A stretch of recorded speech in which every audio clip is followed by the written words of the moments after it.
Tertúlia. Meu boa tarde aí para todos e todas. Hoje é dia 8 de julho de 2011, sexta-feira. O verbete é o 1984, 4 páginas, 43 logias e 18 máximas. Eu chamo a atenção que o detalhismo tem 12 máximas. O tema, autoteste da evolução cronológica. A especialidade, autoconscienciometrologia. Definição.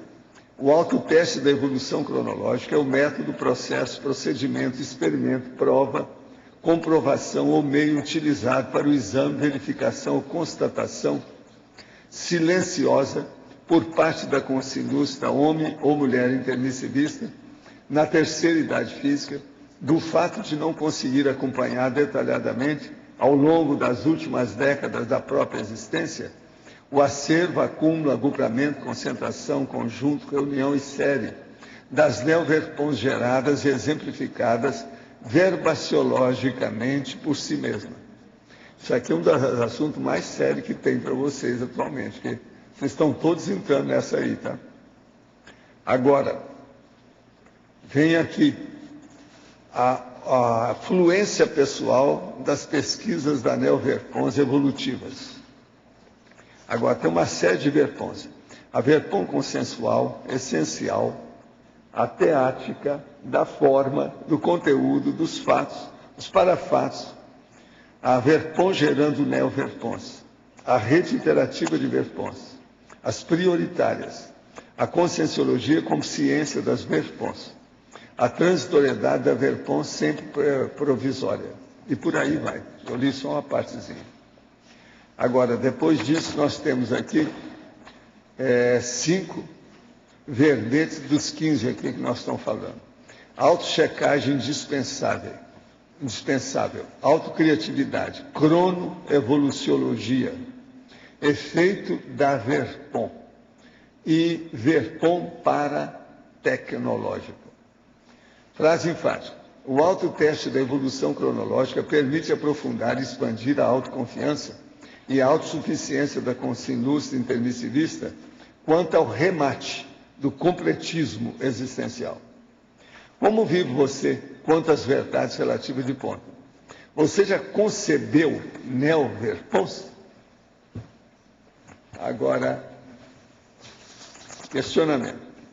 Após começar a realizar o EV de forma disciplinada, blindagem da alcova, exteriorização de energias, comecei a vivenciar um processo forte de melim, o que me incentivou a diminuir o ritmo. É normal essa fase de melim em quem está começando ou é melhor reduzir o ritmo mesmo? Não, a primeira coisa, nada de melim e nada de reduzir o ritmo. Você tem que enfrentar você mesmo. Você está fora de forma e tem alguma coisa batendo o pino. Não deve deixar isso não, isso aí é autocorrupção. Tem a hora de você reagir positivamente. Olha bem o que você está fazendo. Outro aqui, minha namorada foge do sexo como quem foge da cruz. Tem muita vergonha e suspeito que ela tem vaginismo. Por ela sentir muito medo e dor. Ela tem 19 anos, namoramos há mais de um ano. Ela não faz parte de nenhuma igreja que prega virgindade até o casamento. Tento ser compreensivo com ela, mas parece que ela se contenta com essa situação como se fosse uma zona de conforto. O professor tem alguma dica técnica para me aconselhar? Primeiro, ela deve ir a um ginecologista junto com você.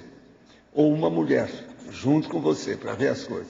Outra coisa, preciso saber dela, talvez através de psicólogo, perguntar para ela se ela teve assédio infantil na família. Quase sempre esses casos têm assédio infantil. E ela tem que confessar isso aí, abrir o jogo, porque senão essa menina não vai melhorar. Outra coisa, depois disso, faz um exame geral nela. Exames complementares, faz um check-up. Isso aí é importante. Não vai no bico disso, não. A moça tem 19 anos, está na hora de mexer, já é gente. Se tomar uma providência, não pode ficar assim não, tá? Você está bobeando e ela também. Outro, estou fazendo uma pesquisa onde avalio as consciências que eu atendo no meu consultório, fazendo uma correlação dos meus acertos passados, tentando com isso corrigir meus erros através do autoexemplo. Tem alguma recomendação que o senhor me daria? Estou tentando ir nas quartas-feiras, conversar pessoalmente com o senhor, mas sempre dá errado. Pode ter algum travão? Não, acerta mais sua vida. Você começou a acertar a sua vida, mas eu acho que ainda está um pouco bagunçada. Uma outra coisa, aqui está um livro do grande cientista brasileiro que está na ponta, está saindo em todas, na televisão, todo lado, está fazendo muita coisa boa no Brasil. O nome dele é Miguel Nicoleles. Agora, o que é que se passa? Acabou de aparecer um livro dele que é muito além do nosso eu. A nova neurociência que une cérebro e máquinas e como ela pode mudar nossas vidas. Esse como ela aqui que está na ponta é que está ruim nesse livro. Se tivesse falado comigo, eu teria melhorado isso. Eles estão comendo a moela aqui na frente do livro.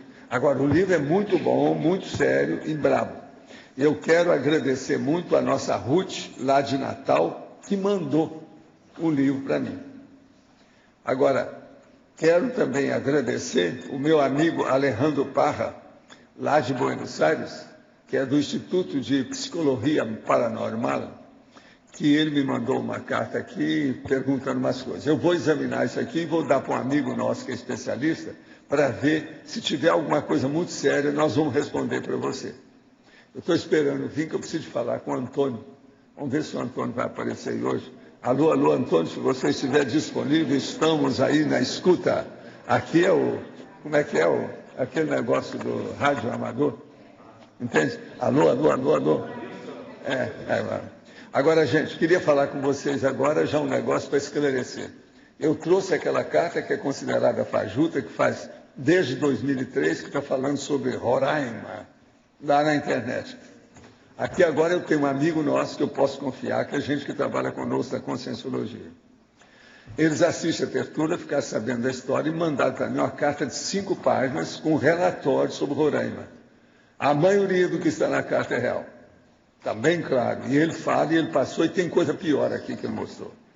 A primeira coisa é o seguinte, ele foi para lá, porque era de Manaus, ele fez concurso público, e a pessoa também que está com ele fez outro concurso. E eles estão trabalhando agora em Roraima. Agora, o que ele trabalha, dá para ele sair e ele fica vendo as coisas, como é que tem. Principalmente na época da eleição. Ele fica olhando os índios e a situação toda. Agora, tem muita coisa na internet que é considerada OX, né? Que é o processo de farsa, fraude, mistificação. São as chamadas lendas urbanas e falsas campanhas. Mas, que nesse caso aí não tem não, que onde há fumaça é que tem fogo mesmo. Primeira coisa, o IBGE já falou que lá tem 49,4%, que é gente que as pessoas vieram de outro estado mesmo, não são de lá. Não é tudo que é, mas metade. Uma outra coisa que eles estão falando aqui, que é o seguinte, 10% da área lá, total, é que é usufruto dos cidadãos brasileiros, 90% não é.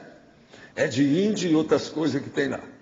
Agora, a estrada é aquilo mesmo, entre as 6 e 18 horas, e tem um trecho só que eles podem passar de 100 quilômetros. Esse nosso amigo passa lá sempre, então ele sabe como é que é.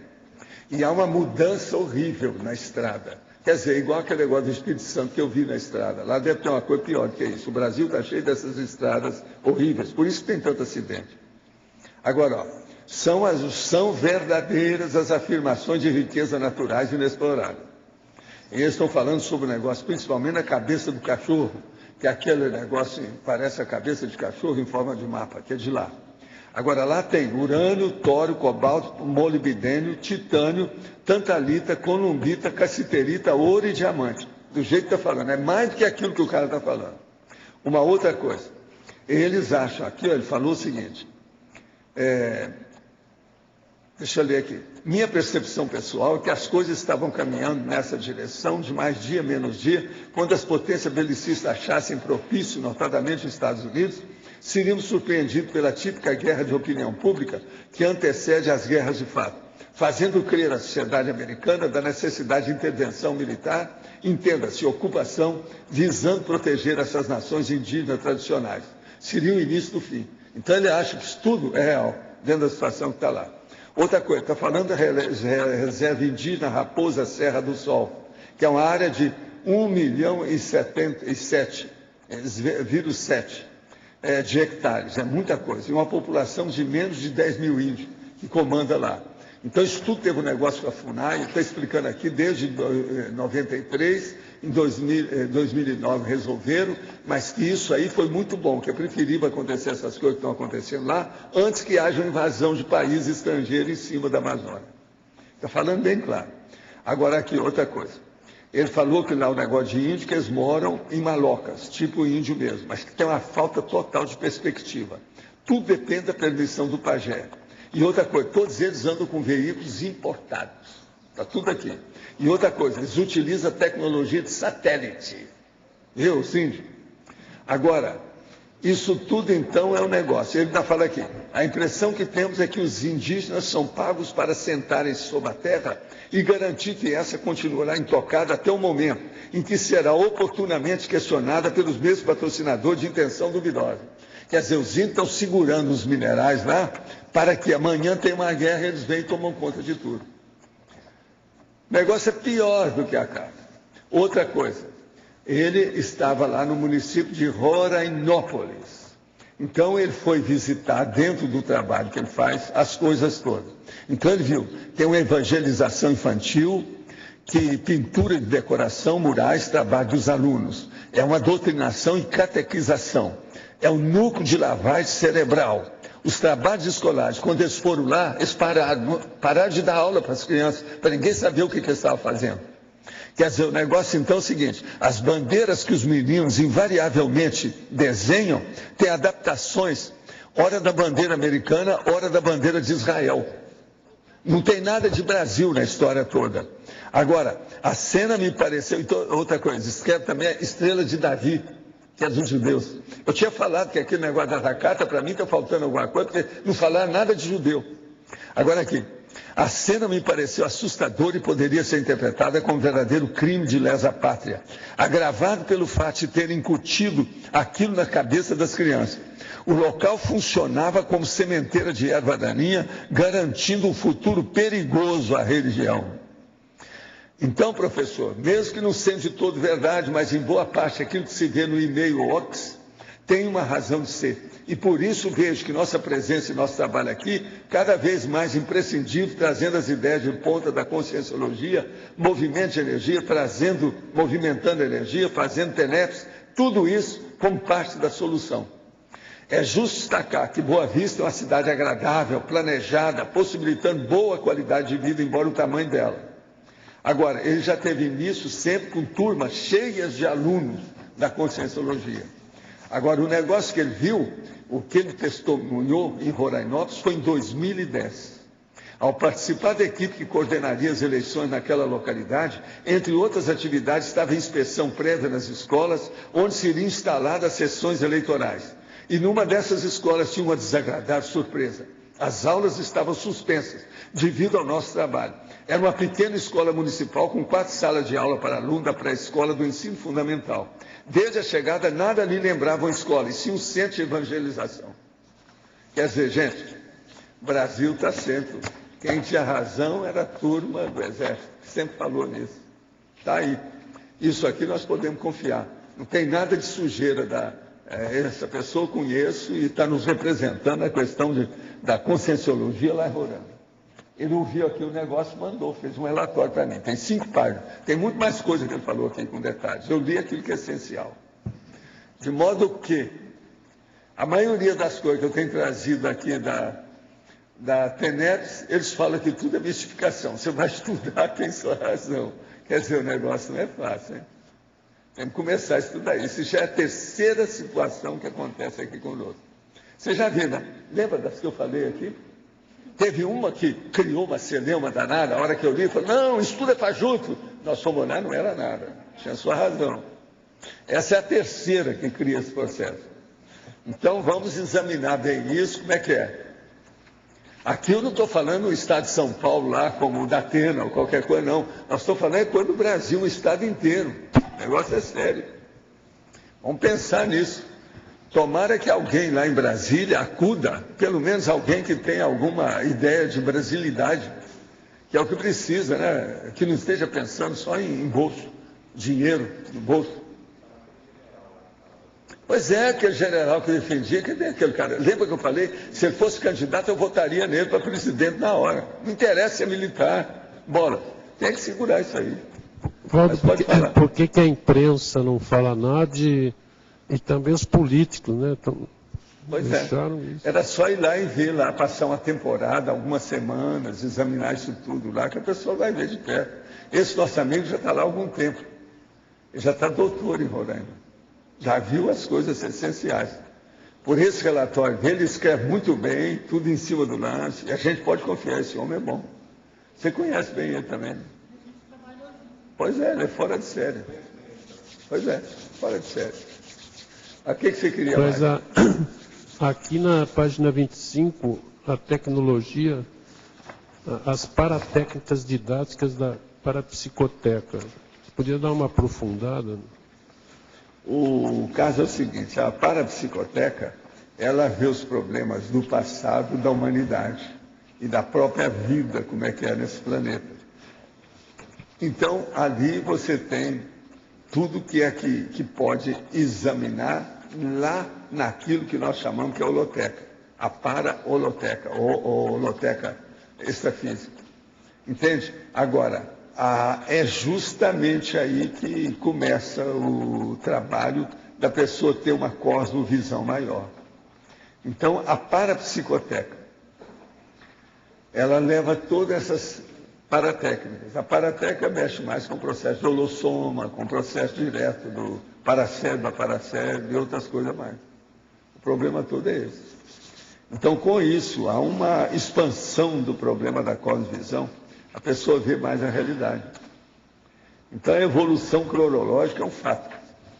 Essa parapsicoteca, quando se chega nesse local, como que aparece? Eles colocam um ambiente que é um holopensene que você começa a captar os problemas que eles vão mostrando. Do jeito que é que tem hoje, por exemplo, aqueles processos de interação. Por exemplo, eles começaram a fazer isso na vida humana através do drive-in. O drive-in que você entra. Hoje já tem o IMAX. O IMAX você vê com terceira dimensão, parece que você participa daquilo. Agora lá tem isso, mas você participa. Então é mais do que o IMAX. Você sente o processo, como é que é daquela situação. E outra coisa, tem processos que eles colocam você, por exemplo, vamos supor que você morou na China. Então eles põem a relação do problema, o que é que tem com a China, junto da época da sua vida. Então isso mexe no seu processo de retrocognição. E você vê a sua realidade. Isso tudo é paratécnico. Mas é mais um ambiente que você entra e começa é um ambiente adequado para aquilo. Do jeito que é que tem, você sabe que tem um processo, por exemplo, desde 65 eu vi nos Estados Unidos.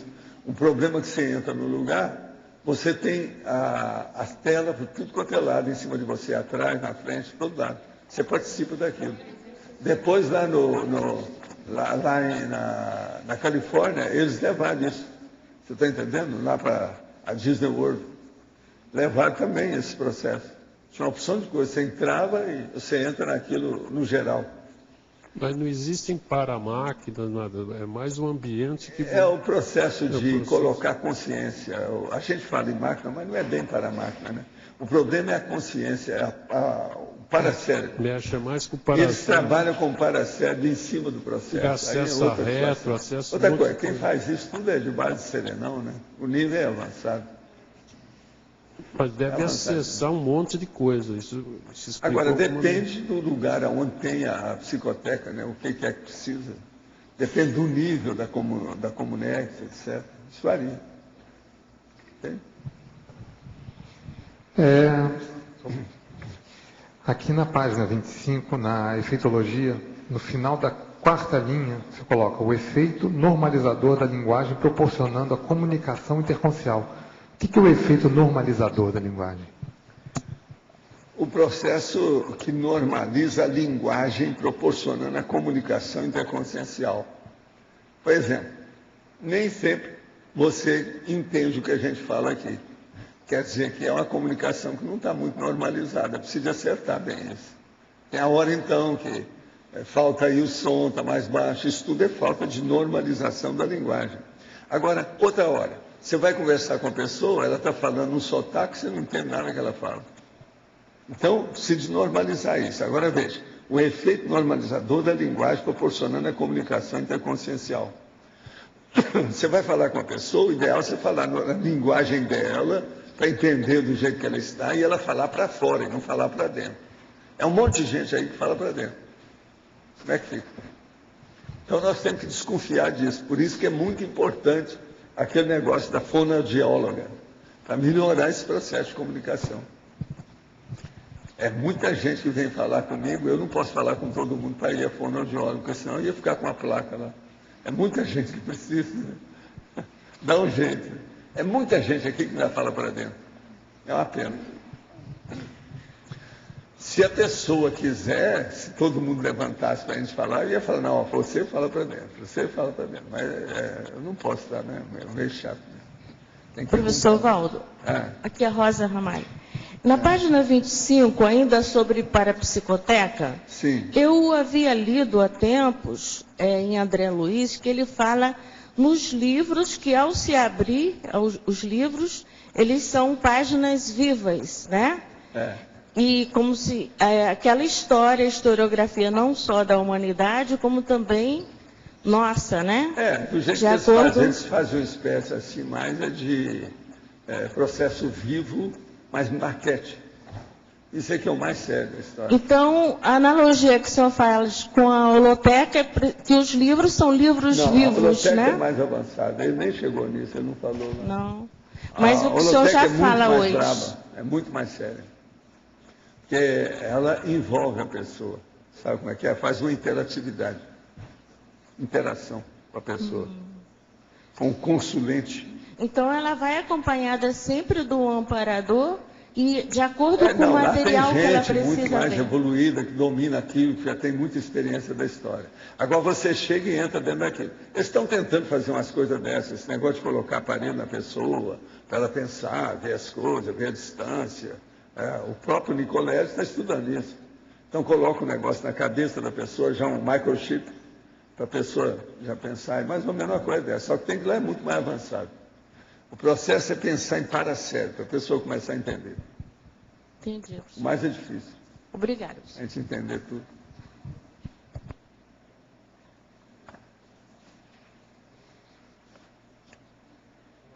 Tecnologia, também é uma outra dúvida. Aqui na segunda linha, o senhor fala no final da segunda linha, as paratécnicas da parabiônica. Sim. O que é a parabiônica? Eu não sei. A parabiônica é o paramicrochip e outras coisas mais. O macrosoma, por exemplo, o que é que tem, como é que fica.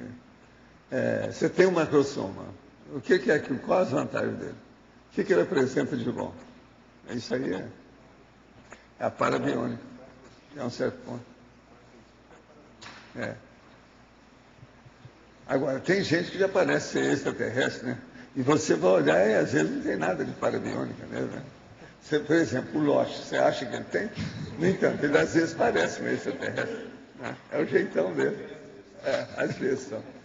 Valdo, na página 25, em efeitologia, tem ali na, deixa eu ver, primeira, terceira, na sétima linha, os efeitos políticos da Verpom. Quais seriam esses efeitos? Os efeitos políticos da Verpom. A primeira coisa, que Verpom é essa que você está falando? Vamos ver se ela é da área sociológica. Ela influi no processo social? De que modo que é? E se é uma ideia nova, é verdade relativa de ponta, às vezes ela pode ser, ela é uma neo-Verpom, como é que fica? Então, há um efeito político nisso aí, com repercussão de tudo quanto é tipo, precisa ser estudado. Tá certo? Impacto da Verpom no meio, por exemplo, você coloca em questões políticas ou no meio político? De todo tipo. De todo tipo. Depende da Verpom. Examina só uma verdade nova. Como é que fica? Por exemplo, se chegar em Brasília e falar que existe um para-direito e existe uma cosmoética, tem um efeito nisso. Eles nem vão entender. Falando no deserto. Como falar no deserto? Vai tirar pelas portas. Mas, por exemplo, TENEPS, né? Já seria uma Não, coisa mais silenciosa. Aí já pode tirar o corpo fora naturalmente, né? Falar TENEPS. Agora, cosmoética, não. Cosmoética, você falar para político, você falar para filósofo, falar para a própria ciência, não está fora desse quadro, não, está certo, está correto. Mas não adianta, né? O povo não está preparado para isso. Gente, há muito vegetalismo nas universidades. Se tem, acabou. O próprio Ministério da Educação, eu mesmo chamo, que é o mistério da deseducação. Como é que fica? Tem muita coisa para ser feita. Agora, em relação a isso, professor Valdo, a questão de se criar, né, um ambiente propício para se discutir isso aqui, é aquela técnica de você servir de exemplo para tentar ajudar os outros, não ir lá falar Todo sozinho. Todo mundo entra na política para dar exemplo. Dura 2 meses aquela ideia. Depois ele é vendido, ele é comprado.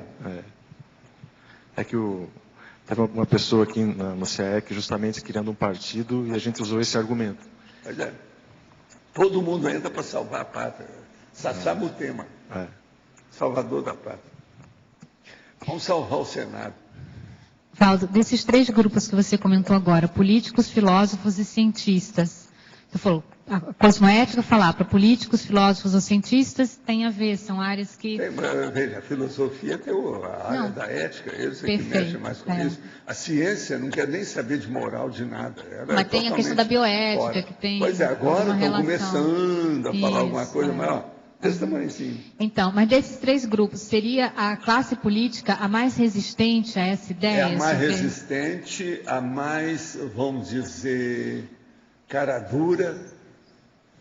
O caradurismo dos políticos é o maior que tem na Terra, né? Você vê alguma coisa maior que isso, você não vê. São os que tem mais. Cara de pau mesmo. Está cheio deles. Gente, o Delúbio Soares, o cara foi expulso.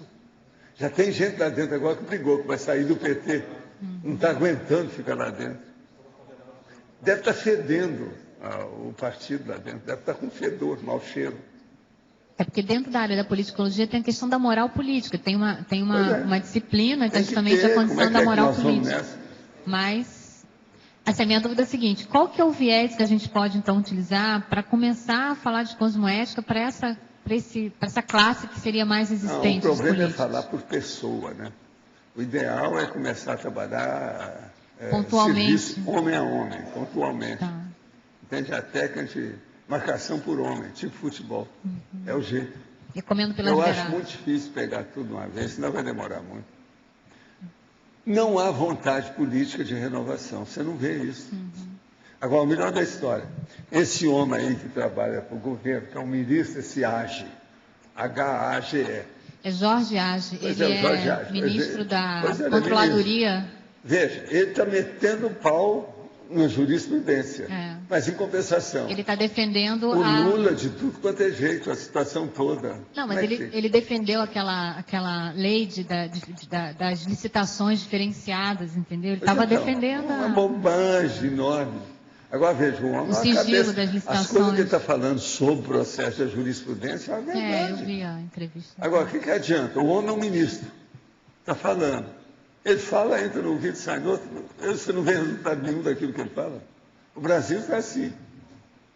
Então não adianta nada que eu falo aqui também. Isso aí não tem. Eu não tenho muita esperança nisso, não. O meu negócio é conversar com vocês, porque o resto é por isso que eu quero fazer o congresso aí dos intermissivistas para falar nessa história. Que é onde a esperança nossa é essa, é a última que vai dessomar. Ter esperança com os intermissivistas, porque esse povo aí nós não podemos esperar muita coisa, não. Valdo, saiu hoje na imprensa aí que o pessoal do Mensalão, os envolvidos, foram condenados à prisão hoje, né? O procurador lá. O que é que eles vão fazer? Você acha que vai? Esse cara que é do Lula aí falou que gente rica não vai para a cadeia. Não. Ele falou na televisão, agora, eles estão colocando aqui a estratégia que o PT usou, que foi colocar os envolvidos em altos cargos, para primeiro convencer a população de que eles são pessoas influentes. E que isso vai influenciar o STF. Então, apesar o nome dele é o Roberto Gurgel, que é o Procurador-Geral da República, ele que condenou o pessoal. Eles estão achando que, apesar da condenação, isso não vai dar em nada e que o STF pois é, mas já esse AGE falou a mesma coisa. A nova lei que precisar, não, isso não vai adiantar nada, vai ficar tudo como é que é. Tudo é 6 com meia dúzia. E colocaram... ele veio com estatísticas. Eu assisti o entre aspas, o debate que houve. Eu queria ver com calma, eu assisti tudo. Ele veio com estatísticas sérias. E outra coisa, o negócio, você falou tanta coisa que a dona falou, nós vamos continuar na terça-feira.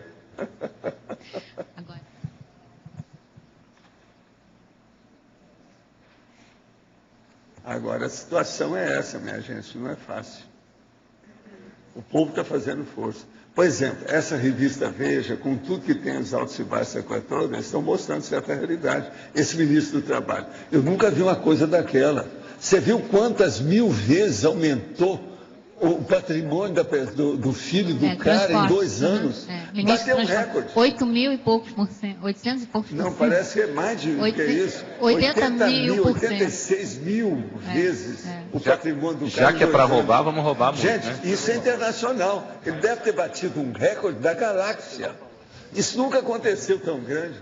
Agora, ó, precisava de pegar esses escândalos do PT e fazer uma listagem disso, que deve estar batendo ré e mandar para o...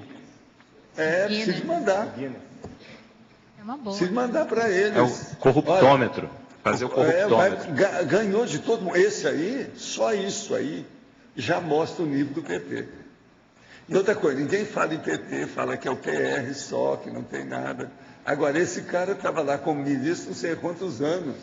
O negócio já vem desde antes, muito antes. E outra coisa, eles queriam que ele continuasse lá. Agora, como é que faz? Agora a Veja está no Ministério Público, né? É? A Veja é o novo Ministério Público do Brasil, né? É. Porque se não fosse a Veja... Se não fosse a Veja, tudo agora depende da Veja. É. A Veja que está falando a verdade. Terrível, Como é que fica isso? Gente, veja a Veja. Veja a Veja. Se você quer saber as verdades do Brasil. É o jeito. Agora, tem aqueles caras aí que falam a verdade também em alguns blogs, né? Isso aí também tem que lembrar. Tem o Reinaldo Azevedo. Reinaldo Azevedo, etc. Alguns desses aí. É o que a gente tem esperança. É onde a gente ainda tem esperança. Quer dizer, onde é que tem alguma coisa verde? O mais tudo já apodreceu. O negócio não é fácil, não. Isso é o Brasil. Agora, Valdo, o que a gente pode fazer aqui, o que está a nosso alcance, seria eventos como o do simpósio de politicologia e outros para discutir mais isso. Para discutir, debater, mostrar essa realidade. Além da tertúlia, para defender Roraima, indiretamente. Indiretamente, nós vamos defender Roraima se faz isso. Por quê? Os americanos não querem saber da sujeirada do Brasil, porque quanto mais tem, é melhor para eles. Eles até incentivam. A verdade nua e crua é essa. Muitos deles fazem isso. Isso aí eu já me falava na década de 60, que lá tinha muita gente desse jeito. Entende?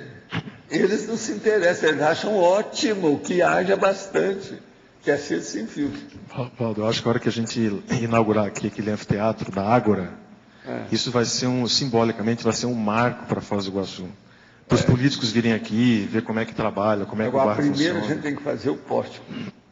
Eu acho que o pórtico é que é o mais sério, para mostrar a seriedade do bairro. Para chamar a atenção para o bairro.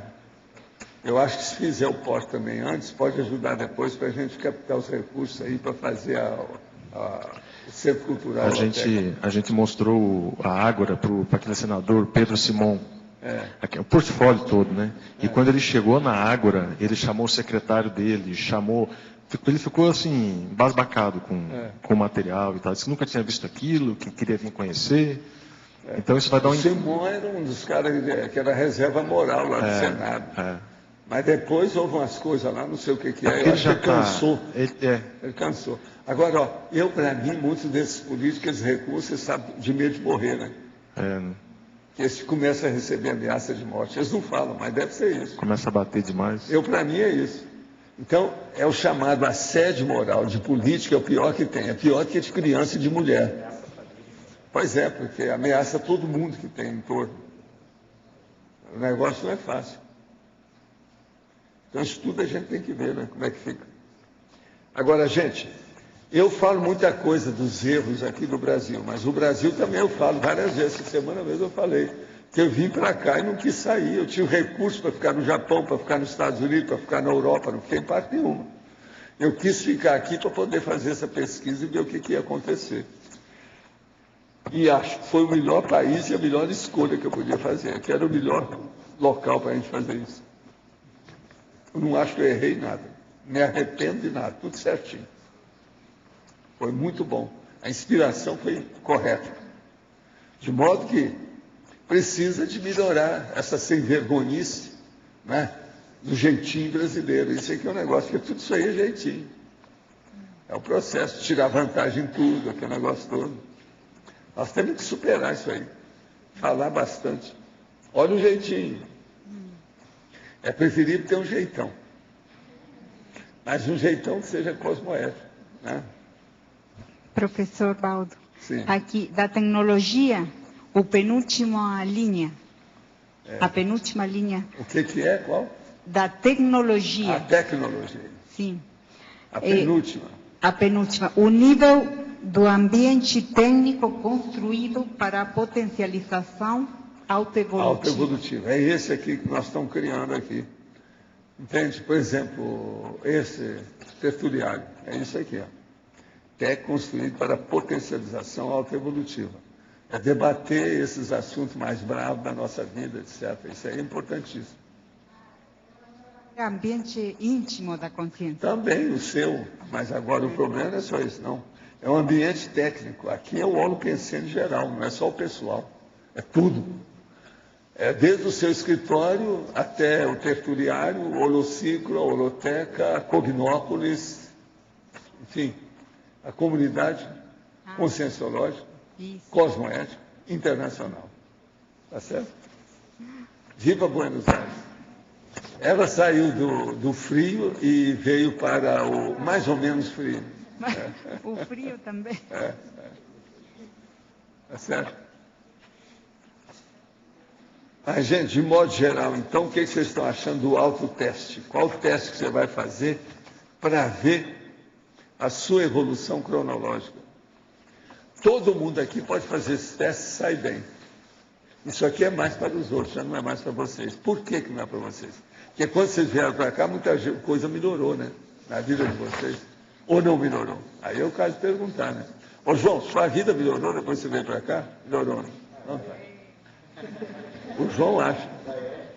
Não é só de arranjar a Daiane. Então, casos muito sérios.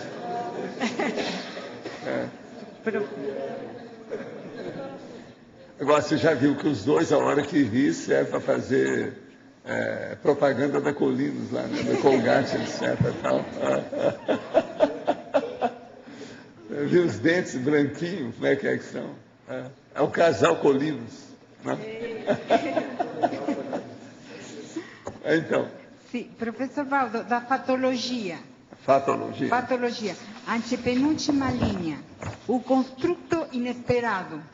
Como acontece isso, o construto inesperado? O conflito inesperado. Deixa eu ver onde é que você achou isso aqui, que eu não estou vendo. Só para mim ver o que é que está vendo. A primeira, a 24. É a terceira. O construto inesperado? Isso, antepenúltima linha. Certo. O construto inesperado é o seguinte, a hora que a gente fala aqui, por exemplo, isso que eu falei aqui hoje. Como é que é a vigília contínua? Para alguns aí foi o construto inesperado, porque eles não pensaram nisso. Você já pensou você viver sem precisar dormir? É isso. Acho que pouca gente aí pensou nisso. Não precisa escraviar. É um construto inesperado, abrupto, surpreendente. Há uma consciência em meu convívio cuja energia proveniente é extremamente negativa. Quando ela está por perto, fica irritada e sonolenta. O que posso fazer para ajudá-la? O que fazer para que me sinta bem quando ela está por perto? Ora, exterioriza a energia, conversa com ela, vê qual o caminho que tem e vê se ela pode melhorar. Não adianta nada você ficar por fora. Agora, tenta isso. Se não der certo, tem uma coisa que chama retirada da laguna. É cair fora, deixa a pessoa para lá, vai cuidar de outro. Agora, primeiro tem que falar com ela para ver o que se passa. Qual é o seu problema? O que você tem? Que eu noto que as suas energias estão um pouquinho assim alteradinhas conforme o dia. A gente queria acertar isso aí. O que é que eu posso fazer? Agora aqui, Trinomiologia, página 26, quarta linha. Gostaria que aprofundasse a relação atenção e lucidez. Esboçado no trinômio, concentração mental, atenção fixada e lucidez. A concentração mental é a maior faculdade mental, psíquica, cerebral que a pessoa tem. Sem essa aí, nada mais funciona. ou tudo que vem depois não vai funcionar bem. Então, a concentração mental é quando você foca aquela sua cabeça, sua intenção, seu interesse, num foco só, dentro de uma meta, alguma coisa. Então, você concentra. Isso é mais importante do que a atenção. A atenção vem logo em seguida. Então, isso é atenção fixada. Então, primeiro, você tem que ter uma concentração mental, a capacidade de saber concentrar no assunto sem desviar, sem ir para o acostamento. Isso é muito importante. Agora, depois, você ficar com a atenção fixada naquilo, durante o tempo necessário.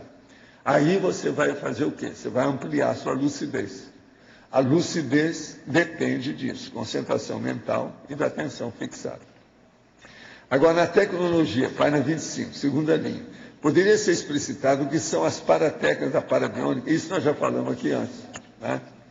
De modo que o caminho é por aí. Agora, lembrando, paratécnica, por exemplo, uma coisa boa é lembrar o paramicrochip da pessoa que tem um macrosoma, por exemplo.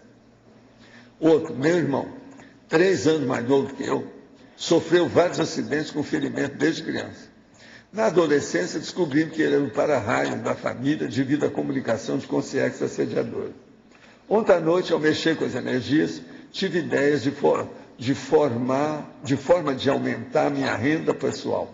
E, de alguma maneira, meu pensamento pulou para as lembranças dele machucado e de como sofri ao vê-lo sentir dor. Senti imensa culpa por não ter feito algo que pudesse livrar da influência daquelas consciências. O que posso fazer de prático para ajudar, em vez de me culpar e auto-sabotar? Ajuda, vamos fazer força. Você já tem melhorado muito, que eu te conheço. Eu lembro quando você chegou aqui, você era muitas, às vezes, até cáustica com certas coisas. Hoje você não é mais assim.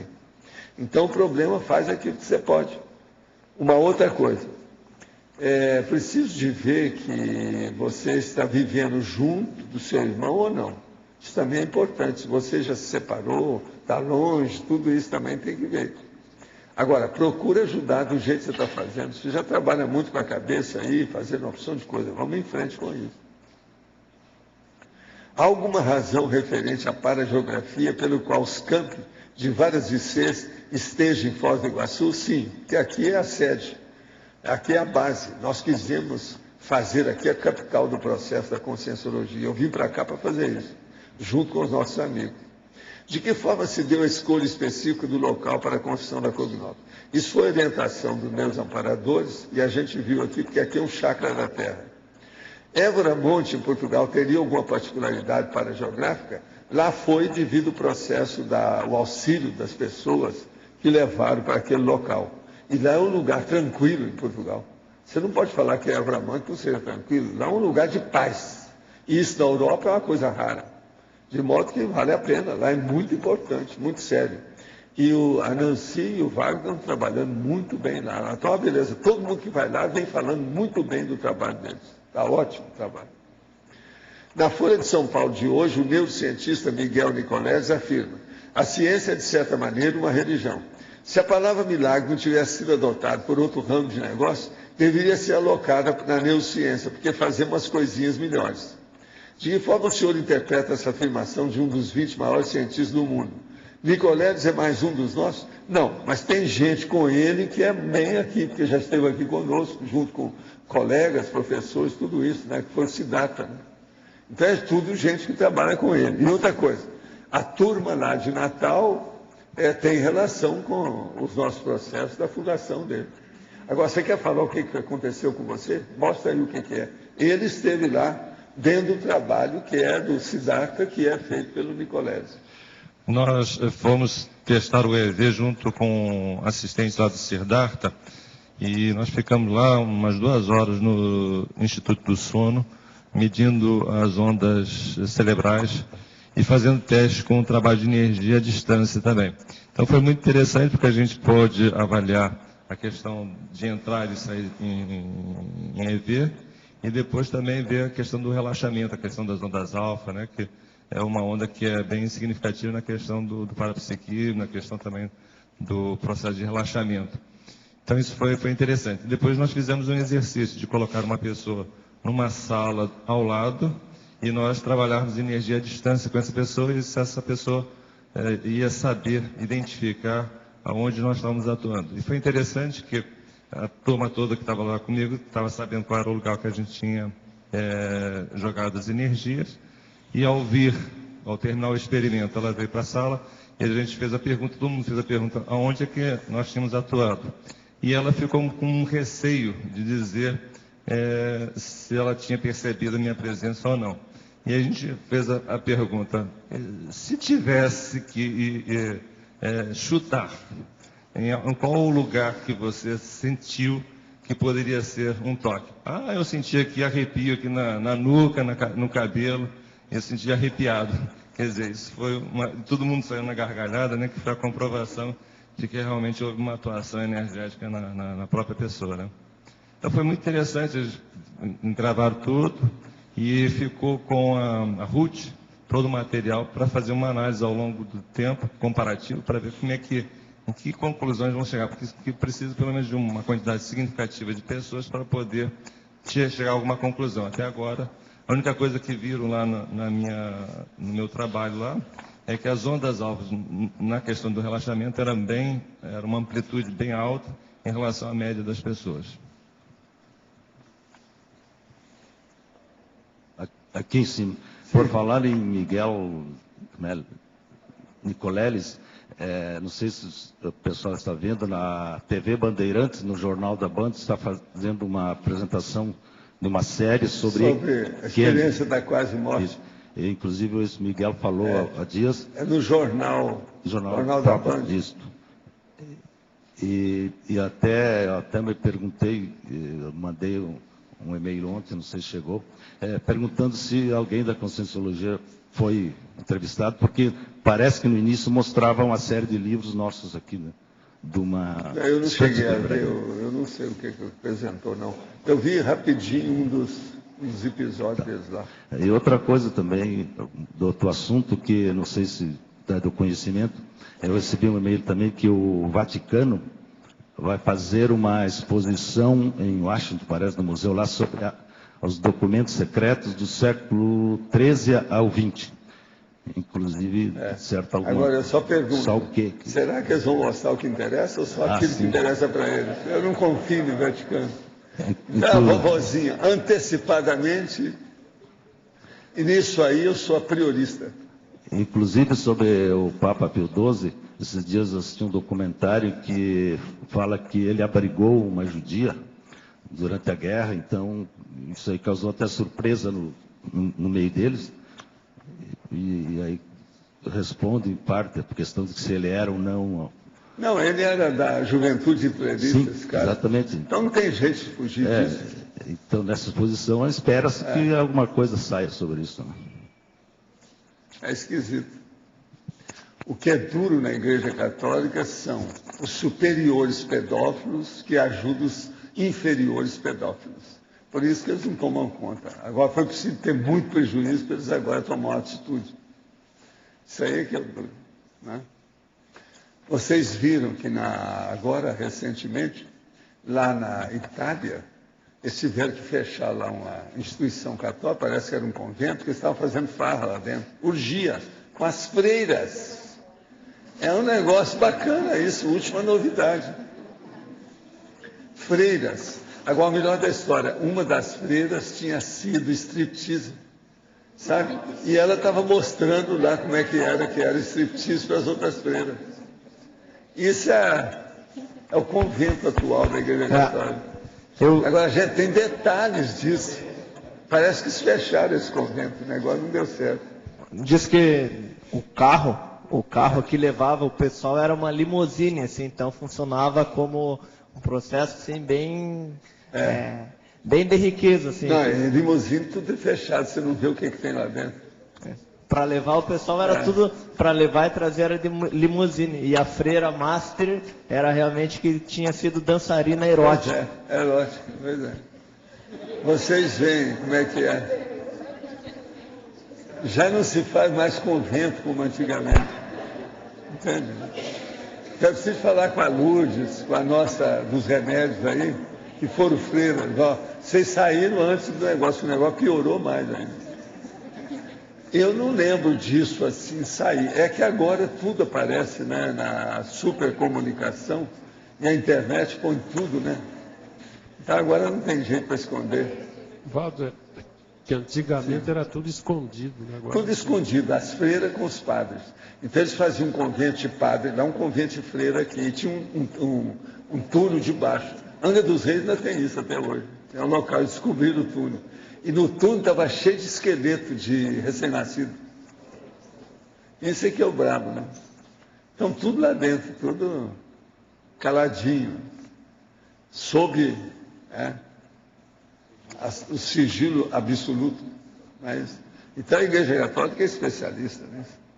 De modo que esse segredo que eles vão mostrar é sobre o quê? Às vezes eles vão fazer isso para defender a pedofilia, de algum modo. O que é tal? Alguma coisa. Professor, sim. Aqui. Nós, em Gramado, houve isso também, que havia lá uma escola antiga de freiras, com essas meninas da sociedade, e depois foram desconstruir o prédio, e entre as paredes encontraram vários fetos e ossos. Não, o Brasil tem vários lugares desses. Agora, o que ficou mais exposto, e que o ambiente é pesadíssimo, é Angra dos Reis. Eu estive lá e vi o negócio. Antes de você chegar assim no lugar que tem lá, naquela ocasião tinha uns esqueletos lá que era do convento. Entende? Esqueleto de prédio. E lá de baixo é que eles descobriram os esqueletos de criança. Então, esqueleto em cima e esqueleto embaixo. É que ficou a história dentro do processo. Agora, a Angra dos Reis tem muita coisa perturbadora, é esquisito aquilo lá. Eu estive lá analisando, o negócio é brabo.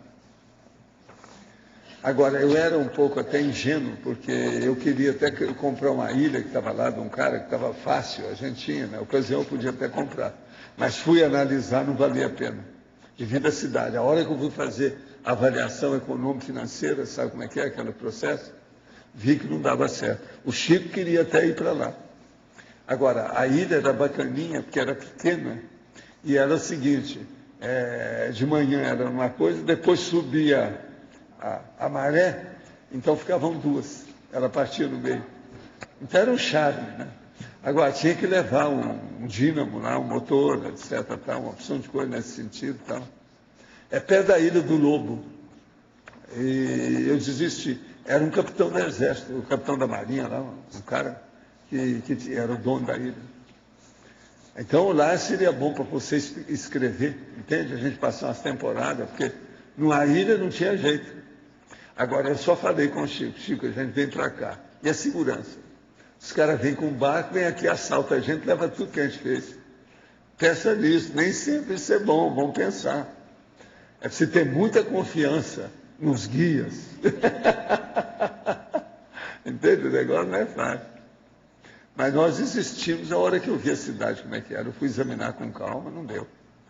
Lá eu fui examinar, até apareceu uma senhora, descobriu que a gente estava lá e pediu para ir num terreiro. Nós fomos lá para abençoar o terreiro, fazer o exorcismo do terreiro, que está dando muito acidente de percurso para o povo. E a dona, depois disso, melhorou. Ela mandou até os presentes para nós depois, tudo melhorou depois que nós estivemos lá. Então, nós tivemos, e eu falei com o Chico, Chico, ó, eu vou fazer exorcismo aqui, que eu estou acostumado a dar com o negócio da poltergeist. Então, rodei o terreiro todo, não tinha ninguém, só a dona que estava lá, que levou a gente de dia. Entrei com o negócio todo para limpar lá dentro, vi umas coisas que estavam erradas, falei assim, queima isso tudo que está aqui. Eu falei uma opção de coisa nesse sentido, para ver como é que é. Melhorou.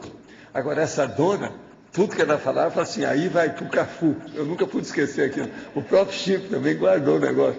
Qualquer coisa, nós falamos, não, aí então o negócio foi para trás e foi para o Cafu. Não sei o que é, foi para o Cafu.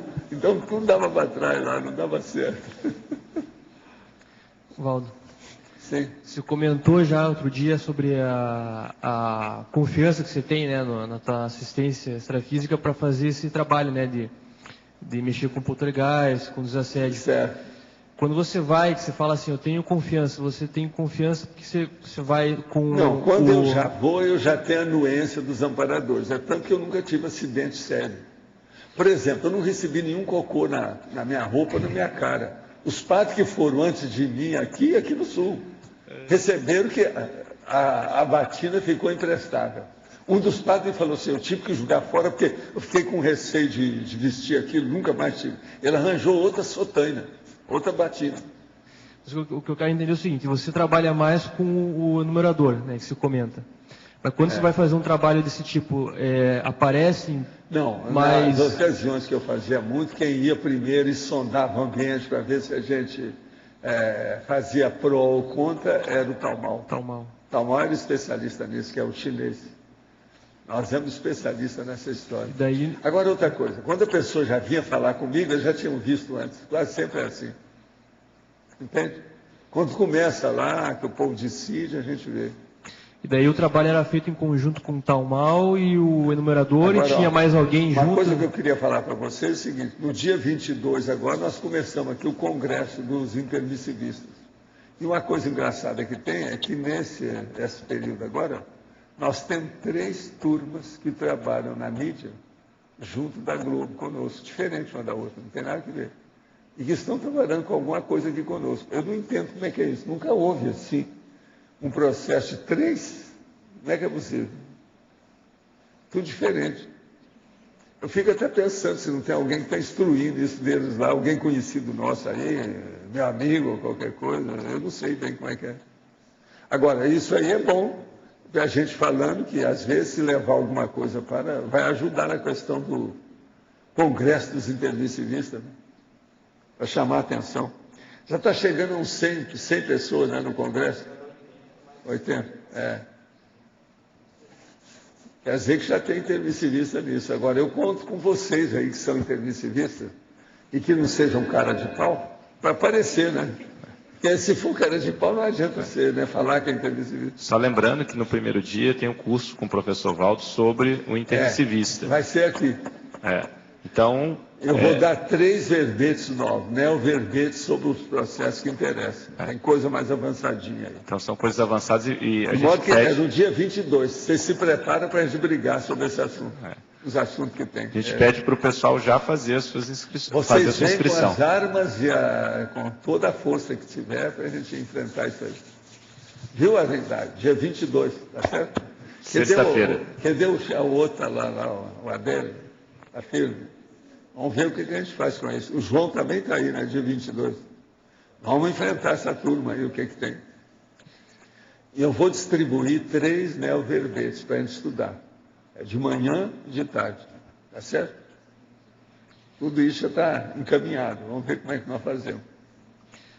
Paulo, podia explicar como é que era que acontecia extrafisicamente o encaminhamento das consciências, nesses casos aí que o Talmal ia Não, junto. O caso é o seguinte, geralmente eu recebia um convite, um pedido, às vezes uma solicitação, às vezes era um monte de gente que pedia para ir num determinado lugar. Então, por exemplo, vou te falar uma casa que eu fui ver e que o problema lá é que tinha umas crianças com o pai, que tinha vindo à fazenda. E eles entraram naquela casa, que era uma casa rústica, deles lá mesmo, que foi feita, mas que estava acontecendo uma série de problemas. Então, incêndio sem mais esperar, coisas atrapalhadas que caíam, entende? Negócio que aparecia no ar, milhão de coisas desse jeito. É igual esse negócio que vem, que tem a litoterapia, que tem, são pedras que aparecem, bate, aquele monte de pedra que bateu no... De onde é que apareceram aquelas pedras em cima do telhado? Um monte de coisa nesse sentido. Então eu fui ver e cheguei à conclusão que era uma das crianças que era o ponto focal, porque ela era ectoplasta. Agora, uma coisa muito séria que eu vi, 2 aconteceram. Primeiro, eu senti o cheiro na hora que eu entrei e falei assim, está havendo um incêndio, onde é que está o fogo? Se eu olhar, não tinha fogo nenhum. Aí tinha uma daquelas canastas feitas em fazenda, que eles trouxeram, a hora que eu abri assim, estava aquele fogaréu dentro da canastra fechada. Como é que é possível? Como é que o fogo alastra dentro do lugar que não tem oxigênio? Agora, a hora que eu abri assim, era uma fornalha.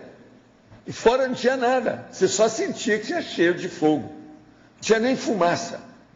E lá dentro, aquele fogaréu, aquilo veio tudo na minha cara, assim, aquele negócio todo. Agora, isso foi impressionante. Isso aí eu tinha visto já em alguns outros lugares. Esse negócio tem, de incêndio assim, quando você menos espera. Você começa a sentir o cheiro, quando você vai lá, o troço já pegou fogo. Agora, outra coisa séria. Nessa ocasião, ia haver eleição. Então, tinha uns caras até que eu conhecia, que era candidato a vereança em Uberaba, aquele negócio todo. Isso foi em Uberaba.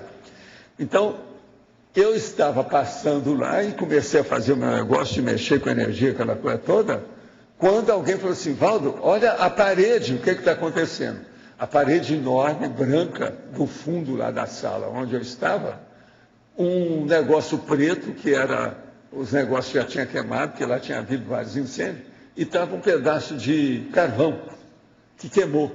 Então, o carvão começou a mexer na parede e escrever. Aí escreveram lá, fulano vai ser eleito. Agora, o outro fulano, e deu o primeiro nome do candidato, esse vai ser eleito. Aconteceu tudo, do jeitinho que está falando lá. Todo mundo viu, os que estavam lá comigo. E o negócio ficou lá, eu falei com o cara, segura isso aí que eu vou mandar os outros para ler o que está escrito. Então, aqueles que não viram o que foi escrito, viram depois a coisa escrita, como é que era. Realmente, o outro vereador não foi eleito e o outro que falou que foi eleito. Agora, eu cá comigo, será que esse vereador é mal assistido que foi eleito? A gente nunca sabia. Agora, eu vi o negócio escrito, e escrevendo lá, aquele negócio rodando assim, ó, na minha frente. Agora, senti as energias, o negócio todo na hora, que eu estava cedendo energia ali. E as crianças também do local. Agora, era uma menininha, uma criancinha, que era a base toda. Você chegava perto dela, você sentiu aquele monte de energia. Ela era a base, mas tinha... É a base, eles chamam isso de né? epicentro, né? É o epicentro poltergeist. Mas tinha as consexes, né, que estavam ali. Que, é lógico, mas a base é a partir daquela menina, é a ectoplasmia. Agora, igual isso, assim, eu vi uma série de condições. São coisas assim muito inesperadas, surpreendentes, abruptas, e outra coisa, muito exóticas, diferentes, os troços esquisitos, tem de tudo. E na hora é um processo mais anímico ou mediúnico da tua parte, na hora de fazer... a minha parte, eu mexo com o processo de energia para melhorar o óleo pensênio. Se você melhora aquele óleo pensênio, aí fica difícil do negócio funcionar. Eles têm que parar. Então, muito lugar você parava nessa base. Agora, algum desses lugares você ia, porque o negócio já estava entregue às baratas, todo mundo já tinha ido embora de medo. Então, ninguém ficava lá. Quando o negócio é assim, eu costumo dormir no lugar. Eu fico lá para dormir. Agora, tem lugar que você descobre logo. Desses lugares, eu fui em muitos lugares, mas eu sempre conto uns 3 ou 4 só. Tem um deles, por exemplo, no estado do Rio, que eu sempre conto, que é o de uma fazenda, que esse estava dando uma celeuma danada, que estava dando um prejuízo para a família. Que eles queriam vender, ampliar o negócio, colocar gado lá dentro, colocar uma opção de coisa assim, você está entendendo? Fazer o curral, uma opção de coisa.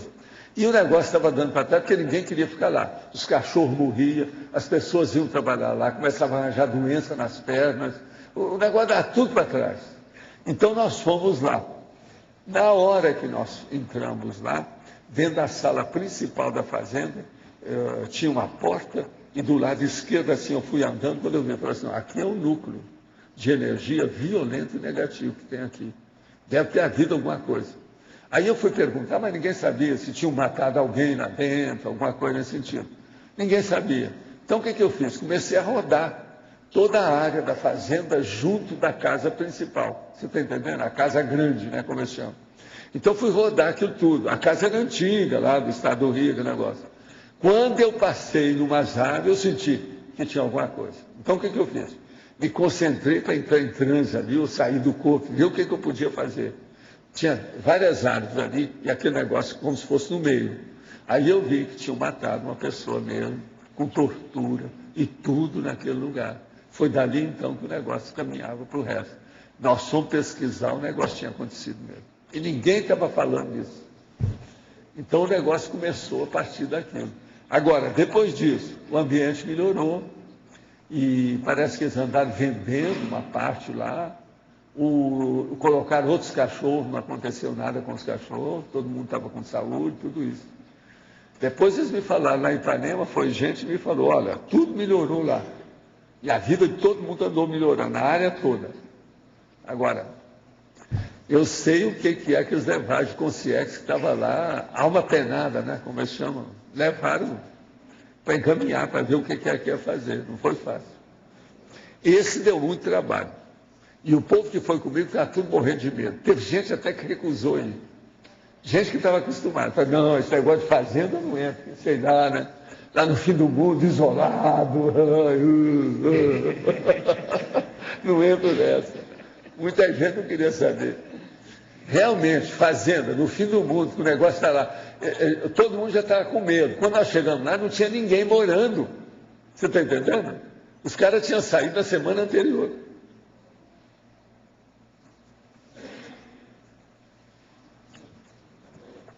Agora, tem lugar desse que às vezes é lindo e o ambiente é péssimo. E para melhorar então, a lindeza com o péssimo, o ruim, é muito comum. E para melhorar, você falou que quando você começa a melhorar o Holopensene, ele já não tem mais atuação, né, no local lá. O que você chega a evocar, a pensar alguma coisa na hora que você começa a exteriorizar, mexer com energia? Não, o meu processo é mexer com as energias, porque evocação não preciso. Na hora que eu vou lá, porque já sabe que eu estou indo, né? A turma já está comigo. Eu estou indo com a tropa. Física e extrafísica, porque senão eu não vou. Então isso aí ajuda muito. Eu já vou com a corda toda. Agora, o que é bom é o seguinte, é você sentir o problema físico e extrafísico. Isso é impressionante. Por exemplo, do jeito que eu sinto, por exemplo, a hora que você desce aí, ó, lá na holoteca, do lado esquerdo, você descendo, vai até o rio e você sente a energia, que é a geoenergia positiva do ambiente.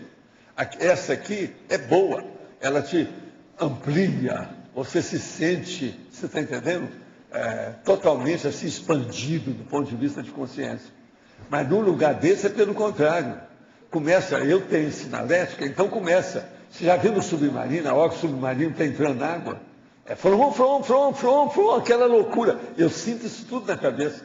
Vem aquelas coisas todas. Você nota que está tudo alterado. Aí eu tenho que jogar energia até ver se consigo limpar o negócio. Às vezes não é só uma vez, não. Eu vou lá, trabalho, vou lá dentro, tomo água. Outra coisa, a água você tem que estar escolhendo como é que é, de que modo que é. Eu, geralmente, no lugar desse, eu já levo a garrafa d'água com copo, tudo. Minha. Para não tomar o negócio de lá.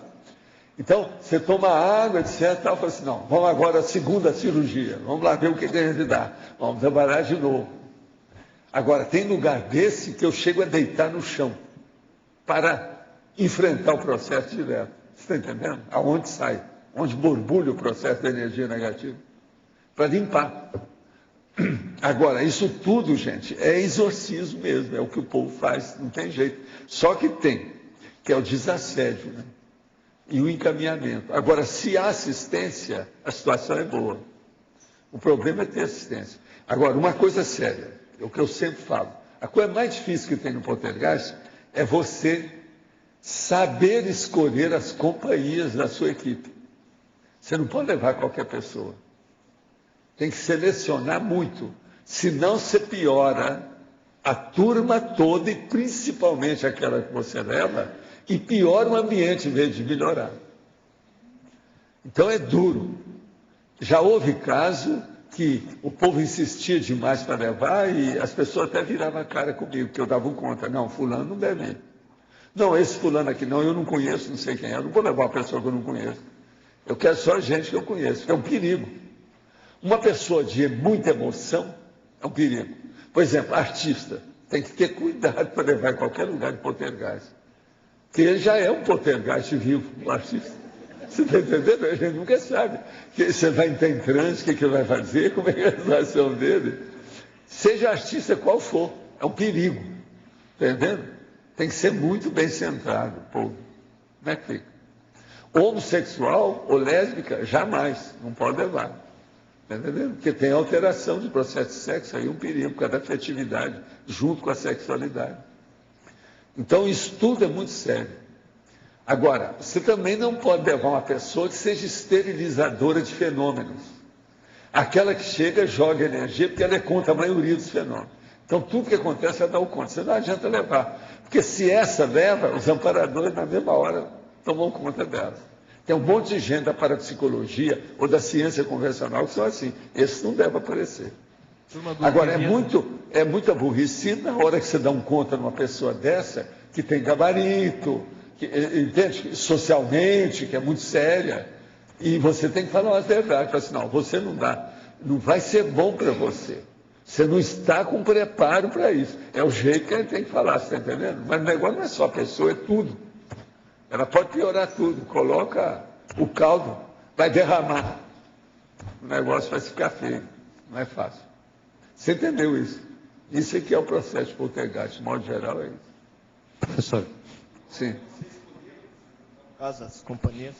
Não, a maioria, quando vinha falar comigo, eu sondava tudo e tirava todas as coisas negativas.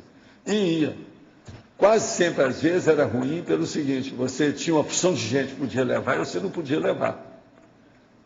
Tinha que ser menos. Às vezes, devido ao horário, o local que era, o trabalho que ia dar, porque às vezes você tem que trabalhar num negócio desse 2, 3 dias, até aquilo melhorar. Agora, é bacana a hora que você vê o resultado, né? Você vê aquele negócio, o povo vem agradecer você.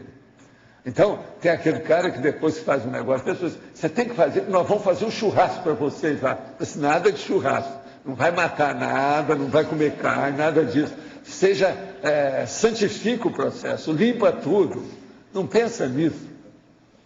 Que é para ampliar, isso tudo eu já vi. Tudo isso eu já vi. Professor, na tecnologia, na página 25, na 6ª linha, o senhor coloca o grau de destreza em técnicas de aproveitamento máximo de cada minuto vivido.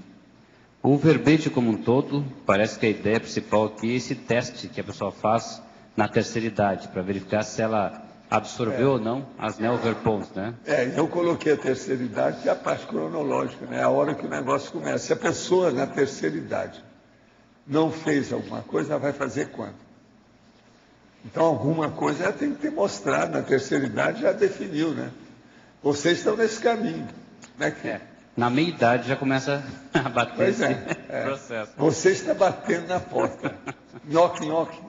Está começando. Vamos ver o que vai dar daí. Você já começa a fazer essa análise, né? O que você aproveitou ou não dessa vida intrafísica. Essa questão que o senhor coloca, como é que o senhor poderia ampliar o processo de aproveitar o máximo cada minuto vivido? Como é que o senhor poderia ampliar isso? Não, o problema é a pessoa se organizar, aquilo que eu vivo falando, né? Se disciplina, arranja método para viver, ela se especializa, ela fica bem nisso aí. Acho que uma das coisas que mais atrapalha, na minha opinião, é a pessoa quando está ansiosa, né? Porque ela fica muito na expectativa do futuro ou na análise do passado. Ansiedade, você sabe, é processo de adolescência, infantil, né? Quase, é adolescente. Então, quem é ansioso já é vítima de assediador, isso aí é um problemão. O primeiro assediador é a própria pessoa. Então, o problema é esse, ó. Como é que fica? Agora, veja, aqui ó, é a 4ª idade, tá certo? Não é a terceira mais, não, é pior, né? A situação pior, olha aqui, ó, como é que é? Agora, por exemplo, eu posso fazer uma série de exercícios físicos aqui, pular, fazer o diabo aqui para vocês, depois eu vou fazer. Tem que estar do mesmo jeito. Aquele negócio da andar na esteira que você viu lá. Vamos andar na esteira, lá, no dia te amo, depois.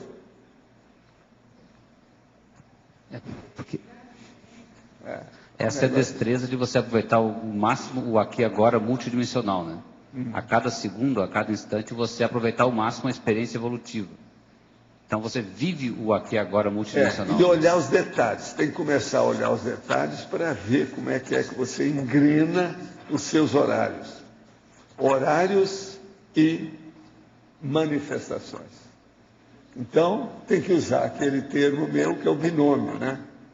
Como é que é? Hábitos sadios, rotinas úteis. Esse é o caminho. Não há milagre nessa história. Há altos esforços. É a única coisa que funciona. Por isso a necessidade da pessoa manter o dia mais homogêneo, porque ela consegue daí tirar desse dia o máximo proveito. Agora, com o passar do tempo, a pessoa tem que olhar também as diferenças dos dias dela. Ela vai começar a ver mais detalhes. Isso é muito bom. Ver o dia que o negócio está para trás, o dia que é a favor, por que é, quais as causas daquilo. Ela começa a fazer uma perfuração na prospecção dela muito mais profunda. Ela começa a entender a intraconsciencialidade dela. Isso aí é o máximo. Vai chegar um ponto que ela já examinou tanto na vida dela que ela começa a examinar o que acontece nos sonhos dela. A parte onírica. Porque eles começam a mudar também, a favor. Então começa a ficar tudo mais normalizado devido ao discernimento que cria racionalidade, lógica e coerência. A coisa vai tudo assim.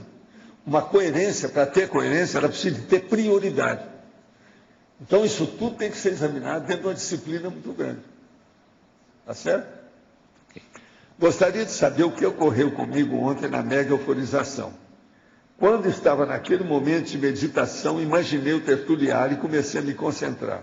Meu corpo se movimentou para frente e para trás, depois de um lado para o outro, sempre involuntário. Senti como se fosse um boneco João Bombo. Quando ouvi o senhor falar, abri meus olhos, senti arrepio e muito frio. Que foi isso tudo? Você entrou na onda e te deram um banho de loja, né? Você às vezes estava precisando disso. Vê se estava precisando e o que aconteceu depois. Escuta, hoje é sexta-feira, faz um dia, 24 horas, que houve o processo. Né? Ó, é exatamente 24 horas. Então, veja, como é que você está hoje? Está melhor do que ontem? Examine as diferenças. Agora, o problema é que a maioria dessas pessoas, às vezes, nunca fizeram um balanço de nada delas. Elas nem sabem fazer a diferença. Precisa de fazer uma semiologia da história. Sabe como é que é? Fazer uma anamnese do processo. Moro nos Estados Unidos e concordo que, se o senhor tivesse ficado aqui, não teria conseguido expor as ideias conscienciológicas de maneira que conseguiu no Brasil. O IPC e o CAEX, se criados aqui, seria igual a outros institutos de estudo de fenômeno parapsíquico que existe por aqui, com pouca penetração na população. Creio que o fato do espiritismo ser tão forte no Brasil, com Chico Xavier popularizando o contato com o espírito, vida após a morte, assistência ao próximo, ajudou a aceitação das ideias da conscienciologia. Sim, mas o problema é esse não. O problema é que o brasileiro aqui, tudo aqui é mais favorável, sim. Nós somos mais abertos. Por isso é que tem mais corrupção. Porque tudo é aberto.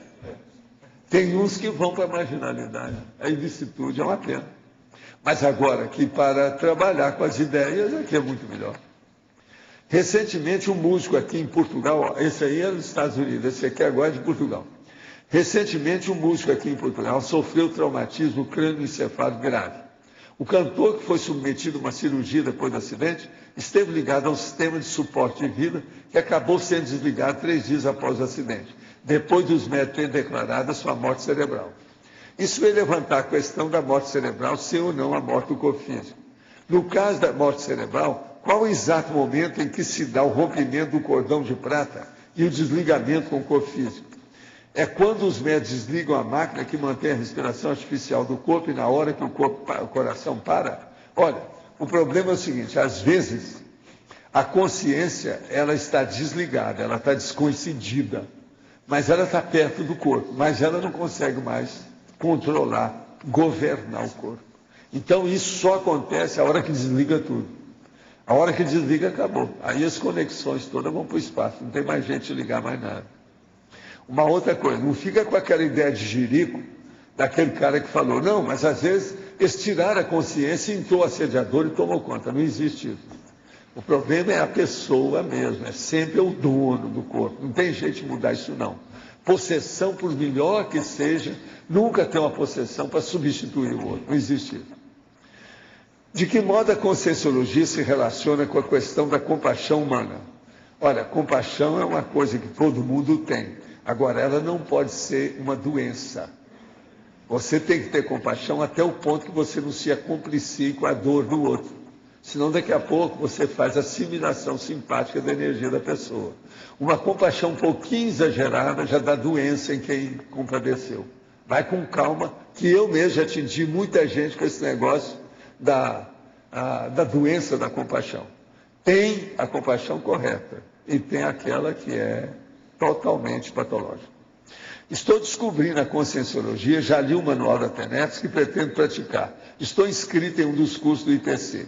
Entendo que dar esmola a mendigo e criança não os ajuda verdadeiramente, mas essas imagens sempre me incomodam. O que o senhor me aconselharia para superar esse incômodo? Em vez de dar esmola, você deve dar comida. Que assim, se o cara quiser, ele vai vender para comprar o óxido dele, mas o problema é dele. Mas você, pelo menos, agiu corretamente, fez o que pôde. Agora, ó, dê comida, que às vezes a pessoa pode comer, porque aí não tem jeito dela vender. Então, por exemplo, se der aí uma série de biscoito, ou broa, não é isso? Uma condição, a pessoa acaba tendo que comer aquilo, não tem outra saída.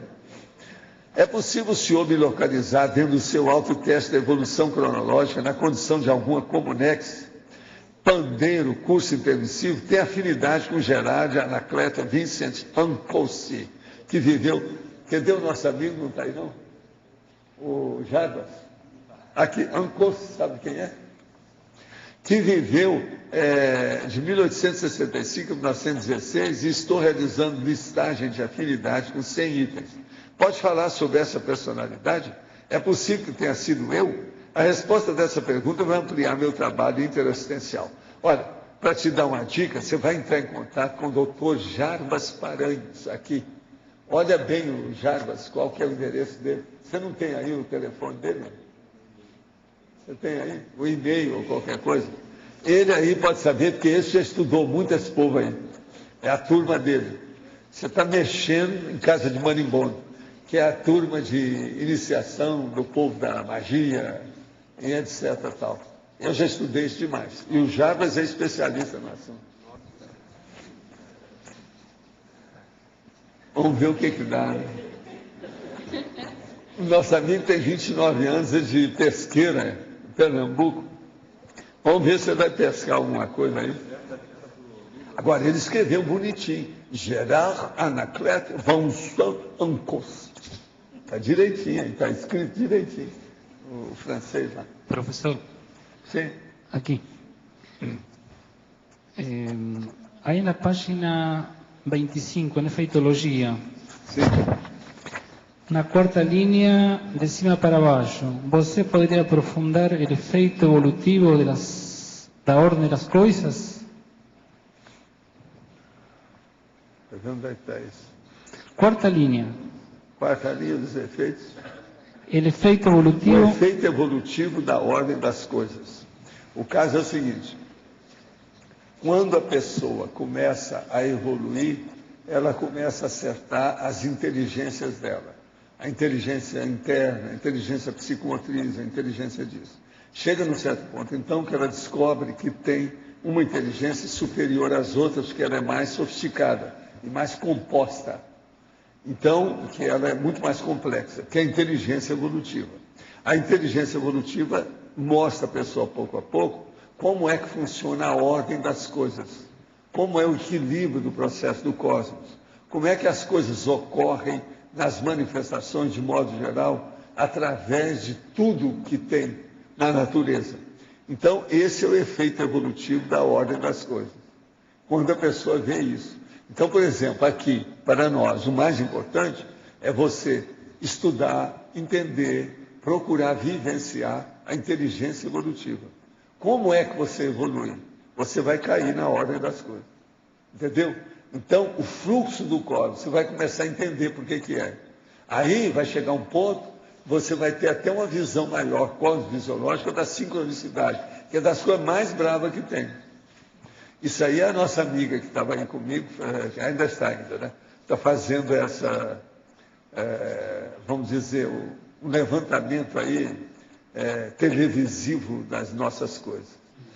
Então, numa manhã aí, que ela passou comigo, ela falou, como é que foi? Quem é que estava lá? Foi 4 vezes, né, que ela falou. Acho que é a Nara que estava lá. 4 vezes antes dela falar o que ela queria, eu falei antes do processo. Mas 4 vezes em seguida. Ela falou assim, eu não estou entendendo. Então, aí eu fui explicar para ela que como ela está no meu holopensene, e a gente estava várias horas junto, é igualzinho você comigo. A hora que você começa, que eu vejo as coisas antes. Isso aí é inevitável. Você está entendendo? É o negócio do holopensene que se estende e que pega a pessoa. Como ela está mexendo muito com as minhas coisas, aguenta. Vai ter muita coisa que pode acontecer. Quem chegar perto de mim tem sempre problema. E me cria problema também, porque até você explicar isso, Senão é igual aquele caso do meu chofer, que hoje eu posso falar que eu acho que ele já morreu, porque ele já está com muita idade, já faz muito tempo, que era o Valdemar.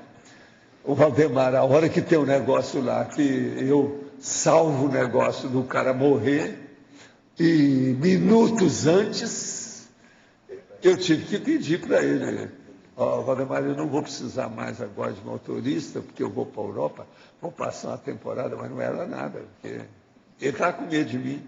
O cara dirigiu um carro que você está dentro, ele com medo de você, isso é um perigo. Ele é que ia fazer aí os acidentes agora, aquilo era perigoso. Como ele já tinha uma certa idade, eu não quis. O jeito foi pagar, melhorar a situação, dispensar, porque não foi possível mais. Agora, tudo uma coisa que a gente salvou um e não salvou o outro. Ele mesmo salvou o outro. Lá porque não bateu, porque ia passar em cima da cabeça do motociclista, estava o motoqueiro. O negócio foi impressionante mesmo, aquilo ele tem razão. Agora, era só ele não podia falar aquilo com ninguém, ele ficou até sem jeito. Eu depois pedi, quando ele chegou em casa, eu pedi para ele falar para os meus familiares, o povo que estava lá em casa, assim, Valdemar, conta o que aconteceu hoje. Você, eu não. Aí a gente foi lá arranjar um café para ele, uma coisa que ele queria, o negócio todo. Agora, foi tudo em cima do lance. Agora, foram os amparadores, né? O processo todo, se ele entendesse disso, que eles me deram a dica na hora. E outra coisa, eu trabalhando atrás, porque eu tinha um escritório dentro do carro, né? Ele dirigia na frente e eu atrás no escritório, com as coisas todas que tinha lá, um monte de coisa, papéis. Era o verdadeiro escritório que eu tinha, tudo montadinho dentro do carro. Para quando tinha congestionamento de trânsito, eu não perder tempo. Entende? Então eu aproveitava o tempo todo. Agora, a hora que nós vamos entrando em Copacabana, que vem aquilo, fala assim, Valdemar, devagar aí, entra para a direita e vai devagar agora, vai devagar. Porque vinha toda. A hora que nós vamos lá, que ele ficou devagar, dobra um pouquinho ali, alguns prédios só que ele passou na praia com o negócio, né, que bate lá na frente. Olharam uma motoca que veio de trás. Agora, ele conseguiu segurar o carro, porque estava devagar, na cabeça do rapaz. Daí a pouco chamou uma ambulância, que negócio, levaram o rapaz. Eu nunca pude esquecer aquilo. Aí eu virei para ele, Valdemar, eu acho que eu e você merecemos agora umas folgas. Depois dessa, Valdo. Ele ficou sem palavra, depois que aconteceu o negócio. Aqui na página 24, em Fatologia, na terceira linha de baixo para cima, você escreve aí, a ideia feliz. O que seria isso aí, dentro do contexto do verbete? Aonde que está isso? Na terceira linha de baixo para cima, Fatologia, a ideia feliz. A ideia feliz.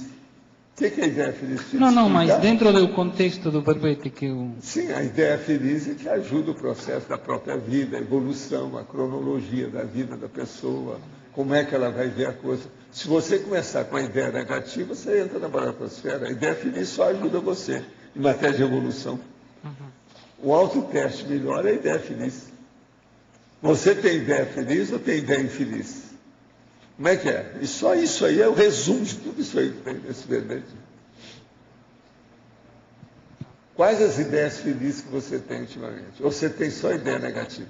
Como é que é? Tem gente que às vezes só tem ideia negativa. Eu recebo mesmo a opção de gente que é assim. Eu falo assim, ó, já falou tudo? Já falou? Então vamos pegar esse lixo e jogar fora, tá certo?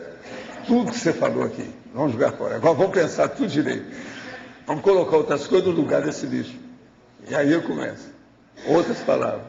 Então, às vezes, eu faço até uma listagem. Quando a pessoa está falando as bobagens que ela falou, então eu ponho o negativo de um lado e depois o positivo. Nós vamos pôr agora o positivo aqui. E mais, tudo. De vez em quando a pessoa pede o papel que eu escrevi, ela leva. É o jeito, né? É muita gente que pensa negativamente, gente. É muita gente. Olha bem se você tem ideia feliz ou se tem ideia infeliz. Como é que é? O que você queria, Daiane? O senhor estava falando anteriormente sobre a Consim esterilizadora de fenômenos. Sim. Aí eu queria saber, assim, ela faz isso pelo processo pensênico, ela esteriliza? Por ela ser negativa mesmo. Ela, então, já é uma assediadora. Agora, ó, isso tem nos grandes parapsicólogos, tem nos materialistas, tem nos PhDs, tem nas mulheres PhDeusas, PhDivas, tudo isso eu já vi. Outra coisa, eles são de tal maneira esterilizador que não há fenômeno nenhum que ocorre junto deles, porque eles esterilizam o negócio. Os assediadores vêm em cima do cara, criam um óleo pensando negativo, eles não chegam lá, entendeu? Amparador, essa coisa, então não quer entrar nisso, deixa para lá. Como é que faz? É como se fizesse uma orgia na baratosfera. Eles não vão entrar nisso. Então, do mesmo Então ele jeito... esteriliza os médiums, sensitivos, ectoplastas, ambientes, tudo.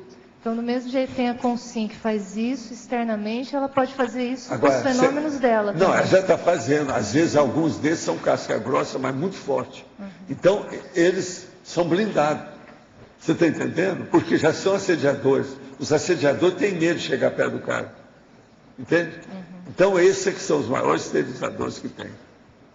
Agora, tem gente que esteriliza de uma tal maneira que fica assim, que ele começa a perder os amigos. Vários desses, se eu perguntar, como é que é o seu ciclo de amigos? Eu falo assim, não, eu tenho muito poucos amigos. Eu não gosto de ter muita amizade. Isso o cara falar bem claro. Mas por quê? Já não gosta, porque não consegue cultivar uma amizade de ninguém. O ambiente é todo negativo dele. Tem muita gente assim. São pessoas esterilizadoras de fenômenos. Agora, ó, não foi só eu que falei isso, não. Desde o século XIX, o povo da metafísica já falava que tinha gente assim. Bom, você estava comentando o caso do seu motorista, né, que você deu uma desculpa por causa do estresse que aqueles fenômenos estavam causando nele. Eu tenho um parente meu, que é um tio de idade, mais ou menos 76 anos, que ele era extremamente parapsíquico na cidade, lá no interior, e as pessoas começaram a falar que ele estava possuído, e ele é um empresário bem-sucedido, até hoje ele é um grande empresário lá. Só que ele descambou para o processo da religião, ele medrou com a situação toda, ele relatou isso para nós agora há pouco tempo. Esses casos de quando a própria pessoa, ela medra, como que a gente poderia ajudar? Nessa idade aí não tem mais jeito. Não. Mas ele está lúcido, Valdo, assim, lúcido, raciocínio, tudo. O problema dele todo, então, é fazer um revertério dessa situação positivo, né? Envolver tudo e mostrar a realidade, mostrar fatos para ele, alguma coisa. Mas agora, nessa idade, às vezes é muito difícil, ainda mais se só pegou a religião no fim da vida, isso aí vira fanático. É o processo da síntese Swedenborg. Até um certo ponto é isso. Fosse mesmo a Swedenborg. É difícil você virar a situação. Não é nada. Agora, você acha que, por exemplo, livros que pudesse, de repente, mandar para ele? Não, sempre insiste, ver até que ponto que vai, ver se dá alguma chance. Porque é impressionante, a memória dele. Se ele é lúcido, se é lógico, às vezes ele pode admitir alguma coisa. Ele tinha uns negócios assim, a pessoa... Que às vezes ele aderiu à religião devido da família. Do interior. Ainda tem a senhora dele, ainda está viva. Pois às vezes é por causa da senhora. Tudo tem que ver. Mas era um nível assim, ele fazia hipnose, tirava gagueira, o pessoal chegava perto dele, ele reconhecia energia, falava o que a pessoa queria antes da pessoa falar, essas coisas todas para o psiquismo. E ele embotou o negócio da religião. Às vezes tenta, às vezes quem sabe, né? A esperança é a última que lhe soma. Oi, professor. Queria fazer uma pergunta. Aqui na trinemiologia, a última, não entendi. Trinômio, causas, com causas, efeitos. Causas é aquilo que detona um ato ou um fato. Alguma coisa que provocou ou gerou aquele fato. Isso é a causa, entende? Agora, com causa, é aquela causa anexa, aquela que ajudou, é afluente, é adventícia, é lateral, ela é uma colaboradora da causa principal. Então, por exemplo, a concausa pode ser uma causa lateral que age como filiada da outra, entende? Agora, os efeitos, quais foram, o que é que nasceu daquilo? Quais os frutos daqueles fatos? O que ocorreu depois disso? É aí que a gente começa a ver essa realidade. Entende? Então, tudo tem causas com causas e efeitos. Isso é muito comum. A maioria das coisas que nós fazemos. Tem que examinar. Professor. Causa e efeito todo mundo sabe, que isso aí é um binômio, todo mundo conhece. Agora, com causa, a gente não pode esquecer. Por quê? Nós trabalhamos com fenômenos e manifestações, atos, fatos, parafenômenos, muito complexos. Então, esses, às vezes, têm coisas laterais, subordinadas, adventícias. Professor, aqui no B. Eu queria, uma dúvida que eu tenho a respeito de um mega sediador. Nós temos um holochakra completo, inteiro, com sim, né? E uma pessoa que não passou pela segunda dessoma, ela tem resquícios, né, do holochakra. Como que um mega sediador consegue manipular tanta energia se ele não tem... Eu lembro que o senhor falou uma vez que uma consim, ela consegue mexer muito mais energia se ela tiver lucidez do que várias consiex. Ela tem o soma, ela é como se fosse uma bateria fornecendo energia. Como que um mega sediador consegue... Se ele faz rapport e tem afinidade, faz simpatia com a pessoa, ele domina a energia da pessoa, não é só a energia dele. Agora, o problema dele é a vontade, a intenção que é forte. Às vezes ele não tem energia nenhuma, mas tem uma vontade terrível. Aquilo acaba fortalecendo a energia dele e juntando quando o outro, aquilo potencializa. Então, mas nós mexemos a energia pelo nosso holochakra, né? O corpo energético, não é isso? Sim. Que a gente trabalha em energia. Sim, mas mesmo a consciência aqui, uma consciência pode dominar a outra com a energia da outra, que tem muita energia. Todo mundo tem energia, todo tipo de consciência. Então, por exemplo, quando um mega sediador vem te atacar lá na sua casa, ele não vai pegar a tua energia. Porque o senhor está... Quando um mega sediador vem na tua casa, ele precisa pegar a energia de alguém para usar contra o senhor. Não, às vezes ele tem energia dele. Então, como é que ele consegue armazenar tanta energia se ele já é uma consciência e o holochakra dele não é tão... Não, todo mundo tem energia. É o que eu estou falando. Consciência tem energia igual, às vezes muito mais do que você. Tudo depende da intenção. A energia, ela existe no cosmos. Chama energia imanente. Qualquer um que pegar, usa. Agora, nós aqui usamos, por exemplo, a energossoma, que precisa fazer essas ligações, as junções com o corpo humano. Eles não precisam disso. Então, se o cara sabe dominar isso, é até mais fácil para ele. Pensa nisso. Então, ele pode tanto usar a energia da consim, como ele pode usar a energia... Ele usa energia de tudo. Tem uns que usam 40, leva 40 consciências para servir de doador de energia para ele. Todo mundo perturbado. E outra coisa, eles às vezes fazem até música com isso, coloca todo mundo dançando e tal, para fazer uma orgia com o negócio da energia. E aquilo é focalizado, faz a convergência para o mesmo alvo, a mesma vítima. Isso tudo tem, extrafisicamente. Eu estou perguntando porque eu passei por uma experiência dessa, que eu tive um confronto e foi com amparo. Fui levado para um local e teve... só que foi uma coisa totalmente amparada, né? Eu fui para lá, o problema todo eu queria entender nós melhor o temos processo. Confiança na gente. É por aí que a coisa pode melhorar. Agora, eu queria te pedir uma coisa.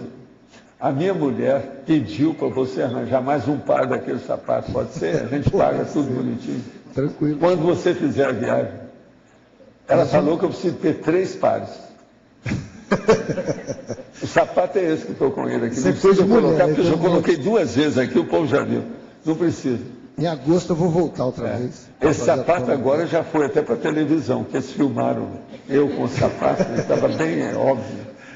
O lugar, estava tudo parado. Ontem, a hora que estavam gravando lá, eu estava com o pé lá e mostrei até, segurei a perna. Que esposa. E eu queria dizer uma coisa. Foi para a televisão. Queria dizer uma coisa que o senhor acertou na mosca, para variar, né? Quando eu vim conversar com o senhor lá embaixo, no holociclo, eu estava fazendo experimentos de projeção, eu não conseguia projetar. Aí o senhor falou para mim na época assim, para com isso, você vai projetar na TENEPS. E depois de um tempo, 1 ano aproximadamente, eu estava fazendo exercícios, né, durante o dia, e foi na TENEPS realmente que eu tive as projeções que foram assim bem... Valeu, né? Valeu. Quer dizer que você é um cara positivo, com sapato, com projeção, com tudo. Estou bem calçado, né, senhor? Cara, a violência. Estou bem calçado, né, senhor? O Jorge não brinca disso, não. Ele é bravo. Agora, o sapato eu mostro. Vocês querem que eu mostre o sapato. Não custa nada. Agora, o melhor da história, vocês sabem que o sapato que ele arranja para mim é 40, né? O número. Isso é mais do que o meu pé. O meu pé é no máximo 39. Mas eu tenho um ponto a mais para usar 2 meias na época do frio. Eu estou com 2 meias aqui, 2 meias em cada pé. Então cabe perfeitamente. E ele é bom. É a vida. Agora, eu tenho que atender minha mulher, porque ela que olha minhas coisas, né? Nessa situação. Ela fala, não, esse aí vão resolver. Seria bom você ter mais um. Porque às vezes, se eu vou no mato, na mesma hora sujo o sapato. Então tem que limpar. Agora, o melhor da história. Hoje eles estão querendo que eu vá lá no Marco Central. Eu tenho que arranjar um jeito de ver se eu não fico com picumã e aqueles negócios na calça. Ontem, só de andar um pouquinho para ficar na neblina, porque eles queriam que eu tirasse lá, com frio danado. Então, no meio da neblina, me filmaram lá na neblina. A hora que eu passei um pedacinho para entrar na neblina, já fiquei cheio de picumã, o negócio todo, carrapicho, daquele grandão. Sabe como é que é? Foi preciso tirar tudo da calça. Então, hoje, agora, eu vou mexer com isso. Não sei aonde lá, como é que é. Preciso saber como é que eu abordo o Marco Central sem carrapicho. Só escrever, estrada sem carrapicho. Colocar lá. É muito carrapicho que tem no meio dessa grama aí do mato, todo lado. É muito carrapicho. Tem que ter cuidado. Senhor, dá para perguntar a última? Dá para perguntar a última do verbete? Dá, tem tempo. É uma que, na sinergismologia, sim. A segunda linha. A conquista do sinergismo corpo-máquina, escritório-máquina, casa-máquina. Isso aí é o seguinte, nós achamos que na vida humana tudo há um processo mecânico que com o passar do tempo você vai ver. Na questão do corpo, a parte do mecanismo chama psicomotricidade. Na questão, por exemplo, da casa, aquela casa do Bill Gates, por exemplo, que só pensa ou pisca e a casa começa tudo a funcionar. Hoje já tem hotéis que você vai entrando, acende a luz. A hora que você sai, apaga a luz. Tudo isso é a casa-máquina. Entende como é que é o negócio? E tem o escritório-máquina. Então, por exemplo, o meu corpo-máquina, eu olho tudo dele. O meu escritório tem 18 aparelhos. Então, é o escritório-máquina. E a casa-máquina minha, por todo lado tem. Por exemplo, o meu banheiro, eu estava olhando ontem, ele está com 6 aparelhos no banheiro. Eu estou. 6 aparelhos. Então, tudo é máquina. Aonde você trabalha, você está mexendo com máquina o tempo todo. Essa vida é uma vida mecânica, de vida psicomotricidade. Então, mas eu vi outro dia num filme um cidadão, aqueles japoneses que manipulam comida em restaurante, que joga, puxa e tal, faz aquele troço todo. Eu fiquei imaginando, um cidadão desse passa 10 anos fazendo isso, ele dessoma, ele vai criar um problema danado, não cria, no cérebro dele, porque ele só faz aquilo, faz com a perfeição danada. Isso aí é aqui é o Carlitos. Você sabe da história do Carlitos, né? Que era o operário. Então ele segurava o negócio para passar para lá. Então, a hora que acabou o serviço, ele foi para cá e tentou assim. Toda hora ele estava. Que aquilo fazia, porque ficou mecânico. É a mecanização do automatismo. Chama o automatismo da cabeça que mexe com o corpo. Afeta depois da coisa toda tem. Mas agora, vamos estudar o nosso aqui. Sinergismo. Isso aqui é a conquista do sinergismo. É você entrosar seu corpo, o seu escritório, onde você mexe com o mental soma, quer dizer, o seu mental soma, junto com o ambiente que você tem. Por exemplo, essa casa que eu tenho é uma casa bem simples, até um certo ponto até bem modesta, mas é a melhor casa que eu já vivi. E em nenhum hotel, até de 5 estrelas que eu tive, suíte, tudo, nunca eu tive uma casa tão boa igual essa. Por quê? Tudo é a mão correta, do jeito que nós precisamos. Agora, o que se passa? Ela é aperfeiçoada, porque tudo foi feito jeitinho, com um acréscimo, aquele negócio que o brasileiro gosta. Um puxadinho. Essa aí é a 5ª casa. Está entendendo? Outra coisa, ela não é muito grande. Ela tem, pelo meu cálculo, 153 metros quadrados. Não passa disso, só. Mas agora tudo é bolado para 2 pessoas e para as gatinhas que nós temos lá. Quase sempre tem gato, porque lá é uma base cat, é uma casa de gato. Por sinal, nós temos uma nova gatinha que chama Nefertiti. Agora, é um charme. De tudo quanto é bicho que eu já vi, é a mais dócil de tudo quanto é bicho que eu já vi, de cachorro, gato, cavalo, tudo. Essa é a mais dócil. Agora, é um charme, hein? Não, era uma mistura tem persa, mas tem outros bichos e tem aquele negócio lá, aqueles comprido, escuro. Sabe como é que é?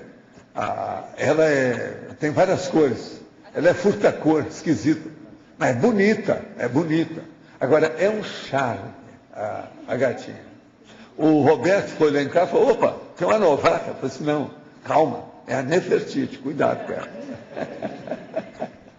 Agora, é uma gracinha a gatinha. A Graça ainda não sabe o que vai fazer. Ela está de quarentena, está naquele período que a gente está vendo, já foi limpa, arrumada, tudo, que ela achou na rua. Depois do Consalta lá que está no meio. Lá. Agora, é uma belezinha a gata. Ela é bonita. Raramente você vai encontrar uma gata dessa, tipo furta-cor, de várias cores. Eles têm pampa, tem vários nomes que eles dão para isso. Essa é bonita mesmo. É um charme. Você precisa de ver a gata. O povo que gosta de gato, devia ir lá para ver. Ela está logo na varanda, é só entrar que ela está dentro de uma grade, que ela está de quarentena por enquanto. Gente, depois dessa, então, eu deixo com vocês esse autoteste da evolução cronológica para ver o que nós fazemos daqui para frente, tá certo? E os nossos comerciais, por favor. Obrigada. As pontuações da tertúlia de hoje foram 78 assinaturas no livro de presença, 24 perguntas presenciais, 13 perguntas respondidas online, 43 votos presenciais, 6 votos online. Hoje temos 4 recados. Roberto, observação astronômica, Kátia, viagem IAC, Valdirene, acoplamentário, Igor, SP3. E antes, Fernando vai falar sobre os amigos da enciclopédia. Boa tarde. Nós do programa Amigo da Enciclopédia gostaríamos de convidar as pessoas que visitam a Cognópolis agora no mês de julho, mês de férias, para que além de assistir às tertúlias, visitar o tertuliário, visitem também o Holociclo e a Holoteca, que foram totalmente reformados, para que vocês também percebam todas as melhorias que está havendo e sentirem aquele senso de pertencimento, que são vocês, amigos da Enciclopédia, que mantêm esses ambientes, mantêm essa estrutura, toda essa organização. Então, sentir orgulho de que isso é mantido por vocês todos. A gente convida vocês a visitar esses ambientes também. Obrigado. Pessoal, gostaria de convidar a todos, né, se bem que temos apenas 25 vagas. É uma atividade de observação astronômica no Parque Nacional do Iguaçu. Nós vamos fazer amanhã, a partir das 18 horas. Então, temos somente 25 vagas. Quem tiver interesse, então, nos procure. Apenas vamos cobrar uma taxa, assim, de R$20 para contribuição para a aquisição de mais equipamentos para a gente. E vai ser o grupo de astronomia, eu, Janer, o Gustavo, estaremos lá às 18 horas. Então, quem tiver interessado, nos procure e a gente vai se encontrar aqui amanhã à tarde às 17h30.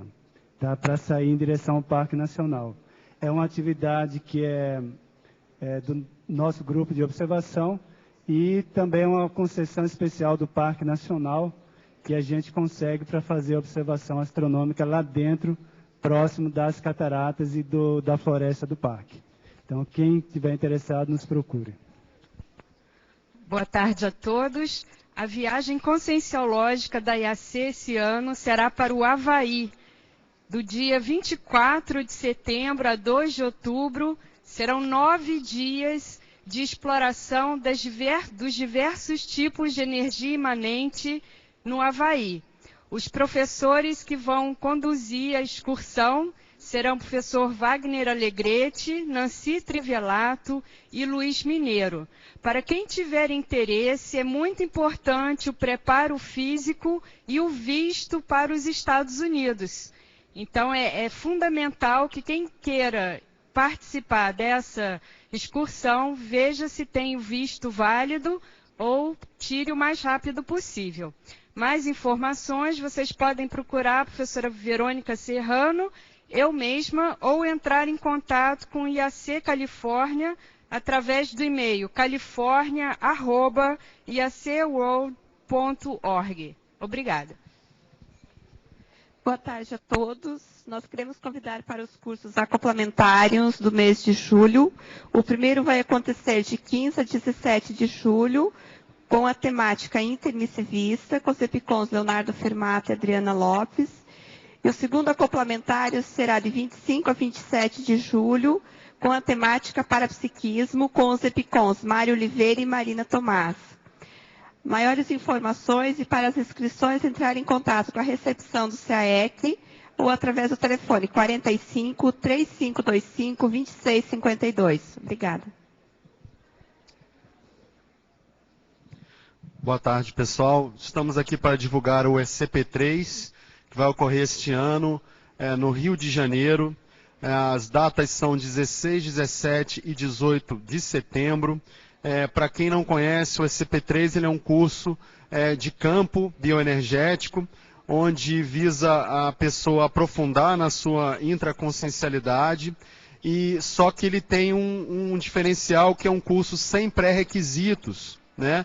Então isso permite com que aquelas pessoas que nunca fizeram nenhum curso de conscienciologia, elas possam participar de um curso avançado de campo, e normalmente é isso que ocorre, uma grande confraternização, muitos familiares convidados aí de pesquisadores da conscienciologia participam do curso, e que acaba dando repercussões muito positivas a médio e longo prazos. O objetivo deste SCP-3 esse ano é em prol do campus IPC de Saquarema. Então a ideia é a gente ajudar que em outros locais aí do planeta a gente consiga firmar também o conceito da Cognópolis, assim como ocorre aqui em Foz do Iguaçu. Então convidamos todos aqueles interessados em participar a entrar em contato com o IPC pelos telefones 45 2102 1448, que é a sede do IPC aqui em Foz do Iguaçu, e 21 3153 7575, que é o IPC no Rio de Janeiro, que se situa em Copacabana. Muito obrigado. O verbete eleito para amanhã é Consciência Assistente, especialidade Interassistenciologia. Obrigada e boa tarde a todos.